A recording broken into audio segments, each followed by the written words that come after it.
ಮೇಲೆ ಇನ್ನಾರ ಗೊಡವೆ ಬೇಕು, ನೀನೊಬ್ಬ ನನಗೆ. ಎಲ್ಲರಿಗೂ ನಮಸ್ಕಾರ. ಇಲ್ಲಿಯವರೆಗೆ ಶ್ರೀಮನ್ ನಿಜಗುಣ ಶಿವಯೋಗೀಶ್ವರರ ಕೈವಲ್ಯ ಪದ್ಧತಿ ಜ್ಞಾನ ಪ್ರತಿಪಾದನಾ ಸ್ಥಳ ಸೂತ್ರ 19. ಮೂರು ತನುವಿಳಿದು ತೋರುವ ಮೂರು ಅವಸ್ಥೆಯೊಳು ಮೂರು ಗುಣವೃತ್ತಿಗೊಳಗಾದ ಜೀವತ್ರಯದ ದೂರು ಒಡೆಯದ ಪ್ರತ್ಯಗಾತ್ಮ ತಾನೆಂದರಿದ ಮೇಲೆ ಭವಮಾಲೆ ಉಂಟೆ. ಎಲ್ಲಾ ಪ್ರಕ್ರಿಯೆಗಳು ಏನು ಜ್ಞಾನ ಮಾರ್ಗದಲ್ಲಿ ಎಷ್ಟು ರೀತಿಯಾದ ಪ್ರಕ್ರಿಯೆಗಳು ಹೇಳ್ತಾರೆ ಎಲ್ಲವೂ ಈ ಸೂತ್ರದಲ್ಲಿ ಇಟ್ಟಿದ್ದಾರೆ. ಇದರಲ್ಲಿ ಯಾವ ರೀತಿಯಾದ್ರೂ ನೀವು ಚಿಂತನವನ್ನ ಮಾಡೋದು. ಈಗ ನನಗೆ ದೇಹಾಭಿಮಾನ ಇದೆ, ಜೀವ ನಾನು ಅಂತ ಇದೆ. ಆ ದೇಹಾಭಿಮಾನವನ್ನ ಜೀವ ಭಾವವನ್ನ ಬಿಡಿಸೋದಿಕ್ಕೆ ಈ ಎಲ್ಲಾ ಸೂತ್ರಗಳು ಅತ್ಯಂತ ಶ್ರೇಷ್ಠ. ಜ್ಞಾನ ಪ್ರತಿಪಾದನಾ ಸ್ಥಳದಲ್ಲಿ ಒಂದೊಂದೇ ಸೂತ್ರವೇ. ಯಾವ್ದು ಬಹಳ ನಮ್ಗಿಷ್ಟ, ಯಾವ್ದಾದ್ರು ಒಂದ್ ಇಷ್ಟ ಆಗತ್ತಲ್ಲ, ಬಹಳ ಅದನ್ನೇ ಹಗಲಿರುಳು ಮೆಲುಕು ಹಾಕ್ತಾ ಇದ್ರೆ ಕನಸಲ್ಲಿ ಎಚ್ಚರದಲ್ಲಿ ಎಲ್ಲಾ ಸಮಯದಲ್ಲೂ ಆ ಸೂತ್ರ ನಮ್ಮನ್ನ ನೆನಪು ಮಾಡ್ಬೇಕು. ಆ ರೀತಿಯಾಗಿ ಅದನ್ನ ಪ್ರೀತಿ ಮಾಡಿದ್ರೆ ತಾನೇ ಆತ್ಮ ವಸ್ತು ತಾನೇ ಪ್ರಕಟ ಆಗತ್ತೆ. ಆ ರೀತಿ ನಾವು ಅದನ್ನ ಬಹಳ ಯಾವುದೇ ಈಗ ಸಾಧನೆಯನ್ನ ಮಾಡ್ಬೇಕಾದ್ರೆ ಈಗ ಆತ್ಮಜ್ಞಾನದ್ದಾಗ್ಲಿ ಭಕ್ತಿ ಮಾರ್ಗ ಆಗ್ಲಿ ಜ್ಞಾನ ಮಾರ್ಗ ಆಗ್ಲಿ ಅದರ ಬಗ್ಗೆ ಸ್ಪಷ್ಟತೆ ಇರ್ಬೇಕು.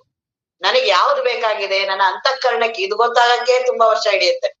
ನನಗೆ ಯಾವ ಗುರುಗಳು ಯಾವ ಸಾಧನ ಬೇಗ ಯಾರಿಗ್ ಗೊತ್ತಾಯ್ತೋ ತುಂಬಾ ಉತ್ತಮ ಪುಣ್ಯ, ತುಂಬಾ ಕೋಟಿ ಜನ್ಮದ ಸುಕೃತ. ಕೆಲವು ಸಲಿ ಬರೀ ಹೊರಗಡೆ ಬಹಳ ಇದೇ ಸಮಯ ಕಳೆದು ಬಿಡುತ್ತೆ ಗುರುಗಳು ಸಿಗೋದಿಕ್ಕಾಗ್ಲಿ. ಯಾರ್ ಗುರುಗಳು ನಮ್ಗೆ ಇಷ್ಟು ಜನದಲ್ಲಿ ಎಲ್ಲರೂ ಹೌದು ಅನಿಸ್ತಾರೆ, ಅದ್ರಲ್ಲಿ ಎಲ್ಲರೂ ಆಗಲ್ಲ ಗುರುಗಳು. ಅವರಿಗೆ ಅಂತಾನೆ ಒಬ್ಬೊಬ್ರು ಬೇರೆ ಬೇರೆ ಗುರುಗಳು, ಆ ಅಂತಃಕರಣಕ್ ತಕ್ಕ ಹಾಗೆ ಅವ್ರನ್ನ ಉದ್ಧಾರ ಮಾಡೋಕೆ ಅಂತಾನೆ ಗುರುಗಳಿರ್ತಾರೆ. ಅಂತ ಗುರುಗಳು ಭೇಟಿ ಆಗ್ಬೇಕಾಗತ್ತೆ. ಮತ್ ಯಾವ ಸಾಧನ ನನಗ್ ಬೇಕಾಗಿದೆ, ಕೆಲವು ಸಲಿ ಭಕ್ತಿ ಹತ್ರ ಕೇಳಿದಾಗ ಬಹಳ ಸುಲಭ ಅನಿಸ್ಬಿಡತ್ತೆ. ಹಂಗಾರೆ ಇದಿರ್ಬೇಕು ನನಗೆ, ಬಹಳ ಇದು ಆತ್ಮಜ್ಞಾನ. ಹೋಗ್ತೀವಿ, ಸ್ವಲ್ಪ ದೂರ ತಿರ್ಗಾಕೋ ಸರಿಯಾಗಲ್ಲ, ವಾಪಸ್ ಬರ್ತೀವಿ. ನಿಷ್ಕಾಮ ಕರ್ಮ, ಹಿಂಗೆ ಎಲ್ಲಾ ಸಾಧನಗಳನ್ನ ಯಾರ್ಯಾರು ಬರ್ತಾರ ಅದು ಸರಿ ಅನ್ಸುತ್ತೆ, ಇದು ಸರಿ, ದೇವಸ್ಥಾನ ಸರಿ ಅನ್ಸ್ತಾರೆ, ಹೋಮ ಹವನ ಮಾಡ್ಸೋದು, ಉಪವಾಸ ಮಾಡೋದು, ಸಾಧನೆಗಳನ್ನ ಮಾಡೋದು, ಧ್ಯಾನ ಮಾಡೋದು, ಈ ರೀತಿ ಸಾಧನಗಳಲ್ಲಿ ನನಗೆ ಯಾವ್ದು ಬೇಕು ಸ್ಪಷ್ಟವಾದ ಜ್ಞಾನ ಬರೋದೇ ಬಹಳ ಕಷ್ಟ. ಯಾರಿಗದು ಸ್ಪಷ್ಟ ಬರುತ್ತೋ ಅವರು ನೇರವಾಗಿ ಆತ್ಮಜ್ಞಾನವನ್ನ ಪಡಿತಾರೆ, ಬಹಳ ಗೊಂದಲಕ್ಕೊಳಗಾಗಲ್ಲ. ಈಗ ನನಗೆ ಬೆಂಗಳೂರಿಗೆ ಹೋಗ್ಬೇಕಾಗಿದೆ, ರಸ್ತೆ ನನಗೆ ಸ್ಪಷ್ಟ ಇದೆ ಅಂದ್ರೆ ಕಷ್ಟ ಪಡಲ್ಲ. ನನಗೇನೋ ಆ ರಸ್ತೆ ಬಗ್ಗೆ ಗೊತ್ತಿಲ್ಲ, ಬಹಳ ಅಜ್ಞಾನ ಇದೆ, ಹಾಗಾಗಿ ನಾನು ಯಾವಾಗ ತುಂಬಾ ಕಷ್ಟ ಪಡ್ತೀನಿ. ಯಾವ್ದು ಬೆಂಗಳೂರನ್ನ ಹೇಳೋರು ಯಾರು ಇಲ್ಲ, ಅವ್ರಿಗೂ ಯಾರಿಗೂ ಗೊತ್ತಿಲ್ಲ. ಅಕಸ್ಮಾತ್ ನಮಗ್ ಸಿಕ್ಕಿರೋರಿಗೂ ಸಹ ಯಾರು ಸಿಕ್ಕಿದ್ರು ಅವ್ರಿಗೂ ಸಹ ಗೊತ್ತಿರಲ್ಲ. ಆಮೇಲೆ ಏನೋ ಸೂಚನೆಗಳಿರುತ್ತಲ್ಲ ಅವ್ ಯಾವೂ ಇಲ್ಲ, ಫಲಕಗಳಿಲ್ಲ. ಮೊದಲಿನ ಕಾಲದಲ್ಲಿ ಹಾಗೆ ಇರ್ತಿತ್ತು, ಅವ್ರು ಯಾವ್ದಾದ್ರು ಬಹಳ ದಾರಿ ತಪ್ಪೋರು, ಯಾವ್ದೋ ಕಾಡೊಳಗಡೆ, ಆ ರೀತಿ ಈ ಸಾಧನಾ ಮಾರ್ಗದಲ್ಲೂ ಅದೇ ರೀತಿ ಆಗೋದು. ಆ ರೀತಿಯಾಗಿ ತುಂಬಾ ಜನ ಸಾಧಕರಿದ್ದಾರೆ. ಆ ರೀತಿ ಬಹಳ ಅವ್ರಿಗೆ ನಮಗೆ ಯಾವ್ದು ಬೇಕು ಅನ್ನೋದೇ ಅರ್ಥ ಆಗದೆ ಬಹಳ ಕಷ್ಟ ಆಗ್ಬಿಡುತ್ತೆ. ನನಗೆ ಯಾವ ಸಾಧನ ನನಗಿಷ್ಟ, ನನ್ನ ಅಂತಃಕರಣಕ್ಕೆ ಯಾವ್ದು ಬೇಕಾಗಿದೆ, ನಾನೀಗ ಮುಖ್ಯವಾಗಿ ಉದ್ಧಾರ ಆಗ್ಬೇಕಾಗಿದೆ. ಸಾಧನಗಳು ಯಾವ್ದಾದ್ರು ಇರ್ಲಿ, ಏನಾದ್ರು ಇರ್ಲಿ, ಆ ಭಕ್ತಿ 4 ಮಾರ್ಗಗಳಿರ್ಲಿ, ಷಡ್ದರ್ಶನ ಇರ್ಲಿ, ಅವೇ ಇರ್ಲಿ, ಅವ್ರು ಯಾರು ಏನಾರು ಹೇಳಿ ಇಡೀ ಜಗತ್ತು, ನನಗೆ ಯಾವ್ದು ಬೇಕಾಗಿದೆ, ನನ್ನನ್ನು ಯಾವ್ದು ಆರಾಮ್ ಮಾಡುತ್ತೆ. ನನಗೆ ಬಹಳ ದುಃಖ ಇರೋದು ದೇಹದ ದುಃಖ ಇದೆ, ಮನಸ್ಸಿನ ದುಃಖ ಇದೆ. ನನಗೆ ಅಹಂಕಾರ ನಾನು, ದೇಹ ನಾನು, ಜೀವಭಾವ ಅಂತ ಎಲ್ಲಾ ಸೇರಿ ಜೀವ ನಾನು, ಹೆಣ್ಣು ಗಂಡು ಒಟ್ಟು ನಾನು ಅಂತ ಒಂದು ಜೀವ ಏನಿದ್ದೀನಲ್ಲ, ನನಗೆ ಬಹಳ ದುಃಖಗಳಿದೆ. ನನಗೆ ಹಸಿವೆ ತೃಷೆಗಳೆಲ್ಲ ದಿನ ಆಗತ್ತೆ. ಅದು ಎಲ್ಲವೂ ಅನುಕೂಲ ಇದ್ದಾಗ ಅದು ಕಾಯಿಲೆ ಅಂತ ಗೊತ್ತಾಗಲ್ಲ, ಅದು ಸಮಸ್ಯೆ ಅಂತಾನು ಅನ್ಸಲ್ಲ. ಹಸಿವೆ ತೃಷೆಗಳು, ಕಾಯಿಲೆಗಳು ಇವೆಲ್ಲವೂ ಬಂದಾಗ ಜೀವನದ ದರ್ಶನ ಆಗತ್ತೆ ತಿರ್ಗಾ ಪುನಃ ಮರ್ತೋಗ್ಬಿಡತ್ ನಮ್ಗೆ. ನಮ್ಮೆಲ್ಲರಿಗೂ ಬಂದಿಲ್ಲ ಅಲ್ಲ, ನಮ್ಮ ಪ್ರೀತಿ ಪಾತ್ರದವರೆಲ್ಲ ನಮ್ಮನ್ನ ಅಗಲಿರ್ತಾರೆ, ಕಾಯಿಲೆಗಳು ಇವುಗಳು ಎಲ್ಲವೂ ಆಗ್ತಿರತ್ತೆ. ಆದ್ರೆ ಮೋಹ ಮಮಕಾರ ಏನ್ ಮಾಡುತ್ತೆ, ಮರೆಸ್ಬಿಡುತ್ತೆ. ಪುನಃ ಅದು ಆ ಕಷ್ಟನ ಮರೆಸಿ ಇಲ್ಲ ಹೀಗೆ ಇನ್ನು ಇರ್ಬೋದು ನಾವು ಅನ್ನಂಗ್ ಮಾಡುತ್ತೆ. ಆ ರೀತಿ ಮೊದಲು ನಮಗೆ ಯಾವ ಮಾರ್ಗ ಬೇಕು ಅದು ನನಗ್ ಸ್ಪಷ್ಟತೆ ಆಗ್ಬೇಕು. ಯಾವ ಗುರುಗಳು ನನಗೆ, ಯಾವ ಗುರುಗಳಿಂದ ನನಗೆ ಉದ್ಧಾರ ಆಗ್ತೀನಿ, ಪ್ರಾಮಾಣಿಕವಾಗಿ ನೀನು ಮಾಡು, ಅಂತರಂಗದಲ್ಲಿ ಅದನ್ನ ಪ್ರಾರ್ಥನೆ ಮಾಡು, ಅದಕ್ಕಾಗಿ ಮಾಡು, ಬಂದೇ ಬರ್ತಾನೆ. ಯಾವತ್ತು ಪ್ರಕೃತಿಯಲ್ಲಿ ಯಾವುದೂ ಮೋಸ ಆಗಿಲ್ಲ. ಇನ್ನ ದೇವರನ್ನ ಪಡೆಯೋರಿಗೆ ಯಾವ ರೀತಿ ಮೋಸ ಆಗತ್ತೆ, ಯಾರೂ ಮೋಸ ಮಾಡಲ್ಲ. ಏನಾದ್ರು ನನಗ್ ಮೋಸ ಆಗ್ತಿದ್ರೆ ನನ್ ಮನಸ್ಸು ಮಾಡ್ತಿದೆ, ನನ್ನ ಮನಸ್ಸೇ ಅವೆಲ್ಲವೂ ಮಾಡ್ತಿದೆ ಹೊತ್ತು ಹೊರಗಡೆ ಜಗತ್ ಏನೂ ಮಾಡ್ತಿಲ್ಲ. ನಾನೇ ಈಗ ಅದೊಂದು ಇರುವೆ ಕಥೆ ಹೇಳ್ತಾರಲ್ಲ ಅಪ್ಪವ್ರು, ಅದು ಬಾಯಲ್ಲಿ ಇಟ್ಕೊಂಡು ಹೋಗ್ತಿರೋದೇ ಬೇವೊಂದು ಇಟ್ಕೊಂಡ್ಬಿಟ್ಟಿದೆ. ಅದ್ರ ಸ್ನೇಹಿತ ಅದು ಸಕ್ಕರೆ ಗುಡ್ಡ ಇತ್ತಂತೆ, ಇದ್ರದ್ದು ಬೇವನ್ ಗುಡ್ಡ. ಇದು ಬರೀ ಕಹಿ ಕಹಿ ಜೀವನ ನನಗ್ ಸಾಕಾಗ್ಬಿಟ್ಟಿದೆ ಅಂತ ಅಂತಂತಿ ಸಣ್ಣಿರುವೆ ಬೇವನ್ ಹತ್ರ ಇದ್ದಿದ್ದು.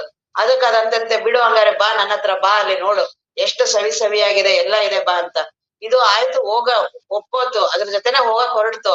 ಅಲ್ಲಿ ಹೋಗ್ತೀನಿ, ಅಕಸ್ಮಾತ್ ಅಲ್ಲಿ ಏನಾದ್ರು ಊಟ ಸಿಗ್ತಿದ್ರೆ ಏನ್ ಮಾಡೋದು ಇದನ್ನ ನಂಬ್ಕೊಂಡು ನಾನು. ಅಕಸ್ಮಾತ್ ಅಲ್ಲಿ ಏನಾರು ಆಗ್ಬಿಡ್ತಪ್ಪ, ಆಗ್ಲಿ ಏನಾರು ಆಗ್ಲಿ, ನಂದು ಅಂತ ಒಂದ್ ಇಟ್ಕೊಂಡಿರ್ಬೇಕು. ನಾವು ಹಿಂಗೆ ಸಾಯ ಗಂಟೆ ಇಟ್ಕೊಂಡಿರ್ತೀವಿ, ನಂದು ಅಂತ ಒಂದಿರ್ಲಿ, ನಂದು ಅಂತ ಒಂದ್ ಸ್ವಲ್ಪ ದುಡ್ಡು ಇರ್ಲಿ, ನಂದು ಅಂತ. ಇಲ್ಲಾಂದ್ರೆ ಇವ್ರು ಯಾರು ಮರ್ಯಾದೆ ಕೊಡಲ್ಲ, ಇವ್ರು ಹಂಗ್ ಮಾಡಲ್ಲ ಹಿಂಗ್ ಮಾಡಲ್ಲ, ಇದ್ರಲ್ಲೇನೆ ಬೇವನ್ ಕಡ್ಡಿ ಇಟ್ಕೊಂಡಂಗೇನೆ ಅದು. ನಮ್ಗಂಗ ಅನಿಸ್ತಿರತ್ತೆ, ಅದು ಎಲ್ಲಾ ಸುತ್ತ ಅವ್ರೆಲ್ಲಾರ್ ಕಣ್ಣು ಅದ್ರ ಮೇಲೆ ಇರುತ್ತೆ. ಎಲ್ಲಾರುನು ಇವ್ರು ಯಾವಾಗ ಹೋಗ್ತಾನೋ, ಇವ್ರು ಏನು ಅಷ್ಟಾಸೆ ದುರಾಸೆ. ವಯಸ್ಸಾದವ್ರಿಗಂತೂ ಬರೀ ದೊಡ್ಡವ್ರ ಎಲ್ಲಾರ್ ಕಣ್ಣನ್ನು ಮನೆಯಲ್ಲಿ ಮಕ್ಳು ಇವ್ರಿಗೆಲ್ಲ ಬರೀ ಅವ್ರ ಹತ್ರನೇ ಕಣ್ಣಿರುತ್ತೆ. ಅವನು ಬೇವಿನ ಕಡ್ಡಿ ಇಟ್ಕೊಂಡಂಗೆ. ಆ ಗುರುಗಳೆಲ್ಲ ಕರೀತಿದಾರೆ, ಬೇಡಮ್ಮ ಶಾಸ್ತ್ರ ಪ್ರವಚನ ಎಲ್ಲ ಬಿಡು, ಆ ಮಾಡಿದಿಲ್ಲ ಸಾಕಿಷ್ಟು ವರ್ಷ. ಇರ್ಲಿ, ಕೊನೆಗೆ ಈ ಗುರುಗಳೇನ ಹೇಳ್ತಾರೆ, ಆದ್ರೆ ನನ್ನ ಅನುಭವದಲ್ಲಿ ಹಂಗಿಲ್ಲ. ಇವ್ರ ಮಾತ್ಕೊಂಡ್ ಗುರುಗಳಿಗೆ ಏನು ಗೊತ್ತಾಗಲ್ಲ, ಸಂಸಾರದವ್ರಿಗೆ ಗೊತ್ತಿಲ್ಲ. ಆತರ ಎಷ್ಟು ಜನ ಬಂದ ನಮ್ಮ ಅಪ್ಪಾಜಿ ಹತ್ರ ಹೇಳ್ತಿದ್ರು, ಗುರುಗಳಿಗೆ ಗೊತ್ತಾಗಲ್ಲ, ಅವ್ರಿಗೆ ಸಂಸಾರದವ್ರಿಗೆ ಏನೋ ತಲೆಲಿಲ್ಲ ಅವ್ರಿಗೆ ಬರೀ ದೇವ್ರು ಇವು ಎಲ್ಲ ಮಾಡ್ತಾರಲ್ಲ, ಸಂಸಾರದ ಗೊತ್ತಿಲ್ಲ. ಒಂದ್ ಇರ್ಬೇಕು ಕೊನೆಗಾಲದಲ್ಲಿ. ಮಕ್ಕಳೆಲ್ಲ ಕೈ ಬಿಟ್ಟಾಗ ಒಂದ್ ಸ್ವಲ್ಪ ದುಡ್ಡು ಇಟ್ಕೋಬೇಕು. ಅಪ್ಪಾಜಿಗೆ ಬಂದ್ ಹೇಳ್ತಾ ಇದ್ರು, ನಿಮ್ಗೆ ಗೊತ್ತಾಗಲ್ಲ ಗುರುಗಳೇ ಸಂಸಾರದ್ದು. ಆಯ್ತು ಗೊತ್ತಾಗಲ್ಲ, ಮಾಡಪ್ಪ ಅಂತ. ಮುಂದೆ ಗೊತ್ತಾಗತ್ತ ಅದೆಲ್ಲ ಎಷ್ಟ್ ಕಷ್ಟ ಅಂತ. ಅದ್ ಆಮೇಲೆ ತಾನೇ ಗೊತ್ತಾಗ. ಆ ಬೇವಿನ ಕಡ್ಡಿ ಇಟ್ಕೊಂಡು ಹೊರಟಿತ್ತಲ್ಲ, ಅಲ್ಲಿ ಹೋಗಿ ಆ ಸಕ್ಕರೆ ಅದು ಕೊಡ್ತದ್ದು, ಸಕ್ಕರೆ ತಿನ್ನು ಅಂತ. ತಿಂದ್ರೆ ಇದು ಕಹಿ ಕಹಿ ಐತಲ್ಲ ಅಂತ. ಅದ್ ಸಕ್ಕರೆಗೆ ಬಹಳ ಸಕ್ಕರೆ ಇರ್ಬೇಕು, ಬಹಳ ಆಗ್ತದೆ. ನಾನ್ ಇಲ್ಲಿ ನೋಡಿದ್ರೆ ಒಂದಿನ ತಿಂತೆ, ನಮ್ಗೆ ಒಂದಿನ ಕಹಿನ ಇಲ್ವಲ್ಲ, ಆ ರೀತಿ ಇಲ್ವಲ್ಲ. ಇಲ್ಲ, ನಾನ್ ತಿಂತಾ ಇದೀನಲ್ಲ, ಇಲ್ಲಿ ಕಹಿ ಇದೆಯಲ್ಲ ಅಂತ. ಅದಕ್ಕೆ ಏನಾದ್ರು ಇಟ್ಕೊಂಡ್ ಬಂದಿದೆ, ಏನಾದ್ರು ಬಾಯಲ್ಲಿ ಸ್ವಲ್ಪ ರೋಡಲ್ಲಿ ಏನಾದ್ರು ಮಧ್ಯದಲ್ಲಿ ಏನಾದ್ರು ನೀನು ಆಹಾರ ಸಿಗ್ಲಿಲ್ಲ ಮಾಡ್ಲಿಲ್ಲ ಅಂದ್ರೆ ಒಂದ್ ಸ್ವಲ್ಪ ಬೇವನ್ ಇಟ್ಕೊಂಡಿದ್ದೆ, ತೆಗಿ ಅದನ್ನ ಮೊದ್ಲು ಚೆಲ್ಲೋದನ್ನ ಅಂತ. ಅದ್ ಹೇಳತ್ತ. ಹಾಗೆ ನಾನು ಮೊದಲು ಹೊರಡ್ಬೇಕಾರೆ ನನಗ್ ಏನ್ ಬೇಕಾಗಿದೆ, ನಾನ್ ನಿಜವಾಗ್ಲೂ ಮುಮುಕ್ಷು ಇದೀನ, ದೇವರೆಲ್ಲ ನನಗ್ ಬೇಕಾಗಿದ್ಯಾ, ಅದು ಮೊದ್ಲು ಕನ್ಫರ್ಮೇಶನ್ ಆಗ್ಬೇಕು. ಅದು ಮೊದ್ಲು ನನಗ್ ನಿರ್ಧಾರ ಆಗ್ಬೇಕು. ಮೊದಲು ನನಗ್ ಹೋಗುವ ಮಾರ್ಗ ನನಗೆ ಸ್ಪಷ್ಟತೆ ಇರ್ಬೇಕು. ಅದಕ್ಕೆ ಯಾವ ರೀತಿ ಹೋಗುವುದು. ಈಗ ನಾನು ಜ್ಞಾನ ಮಾರ್ಗ ಹೋಗ್ಬೇಕಂದ್ರೆ ಶ್ರವಣಾದಿಗಳಿಂದನೇ ಹೋಗ್ಬೇಕು, ಪ್ರವಚನಾದಿಗಳ ಗುರುಗಳಿಂದನೇ ಹೋಗ್ಬೇಕು. ಭಕ್ತಿ ಮಾರ್ಗಕ್ಕೆ ಅದೇ ಆದ ಒಂದು ಸಾಧನಗಳಿದೆ, ಕರ್ಮ ಮಾರ್ಗಕ್ಕೆ ಅದೇ ಸಾಧನಗಳಿದೆ. ಮೊದಲು ಗುರಿಯ ಬಗ್ಗೆ ಸ್ಪಷ್ಟತೆ, ನಾನು ಆತ್ಮವಸ್ತುವನ್ನ ಅನುಭವಿಸ್ಬೇಕು, ಇದೇ ಲಕ್ಷ್ಯ, ಇದು ಮೊದಲು ಗುರಿ. ಇನ್ನು ಅದಕ್ಕೆ ಮಾರ್ಗ, ಅದಕ್ಕೆ ಯಾವ ರೀತಿಯಾದ ಮಾರ್ಗ. ಎಲ್ಲಾ ಮಹಾತ್ಮರು ಎಲ್ಲರೂ ಹೇಳಿದಾರಲ್ಲ, ಶ್ರವಣಾದಿಗಳು, ಶ್ರವಣವನ್ನ ಕೇಳೋದು, ಗುರುಗಳ ಸಾನ್ನಿಧ್ಯ, ಸತ್ಸಂಗನೇ ಅದಕ್ಕೆ ಮಾರ್ಗ. ಇನ್ನ ಅದಕ್ಕೆ ಏನು ತಯಾರಿ ಆಗೋದು, ಅದಕ್ಕೆ ಪ್ರಯತ್ನ ಏನಂದ್ರೆ ಶ್ರವಣಕ್ಕೆ ದೋಷ ಬರ್ಬಾರ್ದು. ಶ್ರವಣವನ್ನ ಕೇಳ್ಬೇಕಾದ್ರೆ ದೋಷ ಆಗ್ಬಾರ್ದು, ಮನನ ಮಾಡಕ್ಕೆ ದೋಷ ಆಗ್ಬಾರ್ದು. ಆ ದೋಷಕ್ಕೆ ಏನೇನ್ ಕಾರಣ ಆಗುತ್ತೋ ಅವುಗಳನ್ನೆಲ್ಲ ತ್ಯಾಗ ಮಾಡೋದು, ಇದೇ ಸಾಧನ. ನನ್ನ ಮನಸ್ಸಿಗೆ ಈಗ ನಾನು ಪ್ರವಚನವನ್ನ ಕೇಳಕ್ ಕೂತಿದೀನಿ, ಕೇಳ್ಬೇಕಾದ್ರೇನೆ ಮನೇದ್ ಯಾವ್ದೋ ಯೋಚನೆ ಬರುತ್ತೆ, ಅದ್ಯಾವ್ದೋ ಬರುತ್ತೆ. ಇಲ್ಲ, ಇಲ್ಲಿ ಕೇಳೋ ಮಾತುಗಳಿಗೆ ಅದು ಮಾತಾಡ್ತಾ ಇರುತ್ತೆ. ಈ ರೀತಿ ಹಿಂಗ್ ಹೇಳ್ತಾ ಇದಾರೆ, ಇವ್ರು ಹಿಂಗ್ ಹೇಳಿದಾರೆ, ಹಿಂಗ್ ಶಾಸ್ತ್ರ ಇದು ಹಿಂಗದು, ಅದು ಮಾತಾಡ್ತಿದೆ ಅಂದ್ರೆ ಅದು ದೋಷ ಅಂತದು. ಆ ದೋಷ ಹೋಗ್ಬೇಕು, ಅದೇ ಪ್ರಯತ್ನ. ಹೊರಗಣ ವಿಷಯದ ಚಿಂತೆಯನ್ನುಳಿದು ಬರಿಗತ ಗೋಷ್ಠಿ, ಅವಕ್ಕೆ ತಯಾರಿ ಕೊಡೋದು, ಮನಸ್ಸಿಗೆ ಹದ ಮಾಡೋದು. ಹೊರಗಿನ ಏನು ವಿಷಯಾಸಕ್ತಿಗಳನ್ನಿದೆಯಲ್ಲ ಕಡಿಮೆ ಮಾಡ್ಲೇಬೇಕು. ಇಲ್ಲಾಂದ್ರೆ ಅದು ಇಲ್ಲಿ ಆರಾಮ ಕೂರಕ್ ಬಿಡಲ್ಲ. ಆ ಮಾತುಗಳಾಗ್ಲಿ, ಯಾರು ಅಂದಿದ ಮಾತುಗಳಾಗ್ಲಿ, ಘಟನೆಗಳಾಗ್ಲಿ, ಇವುಗಳೆಲ್ಲಾಗ್ಲಿ ಅಷ್ಟು ಸುಲಭ ಅಲ್ಲ ಮನಸ್ಸನ್ನ ಏಕಾಗ್ರ ಮಾಡೋದು. ಯಾರು ಶ್ರವಣದಲ್ಲಿ ಏಕಾಗ್ರ ಮಾಡಿ ಆ ಮಾತಿನ ಕಡೆ ಲಕ್ಷ್ಯ ಕೊಡ್ತಾರೆ, ಶ್ರವಣಕ್ಕೆ ಸಮಾಧಿ. ಆದ್ರೆ ಆ ರೀತಿ ಶ್ರವಣಕ್ಕೆ ಸಮಾಧಿ ಬರ್ಬೇಕು ಅಂದ್ರೆ ಜೀವನನೂ ಹಾಗೆ ಸಾಧಕ ಜೀವನ ಇರ್ಬೇಕು.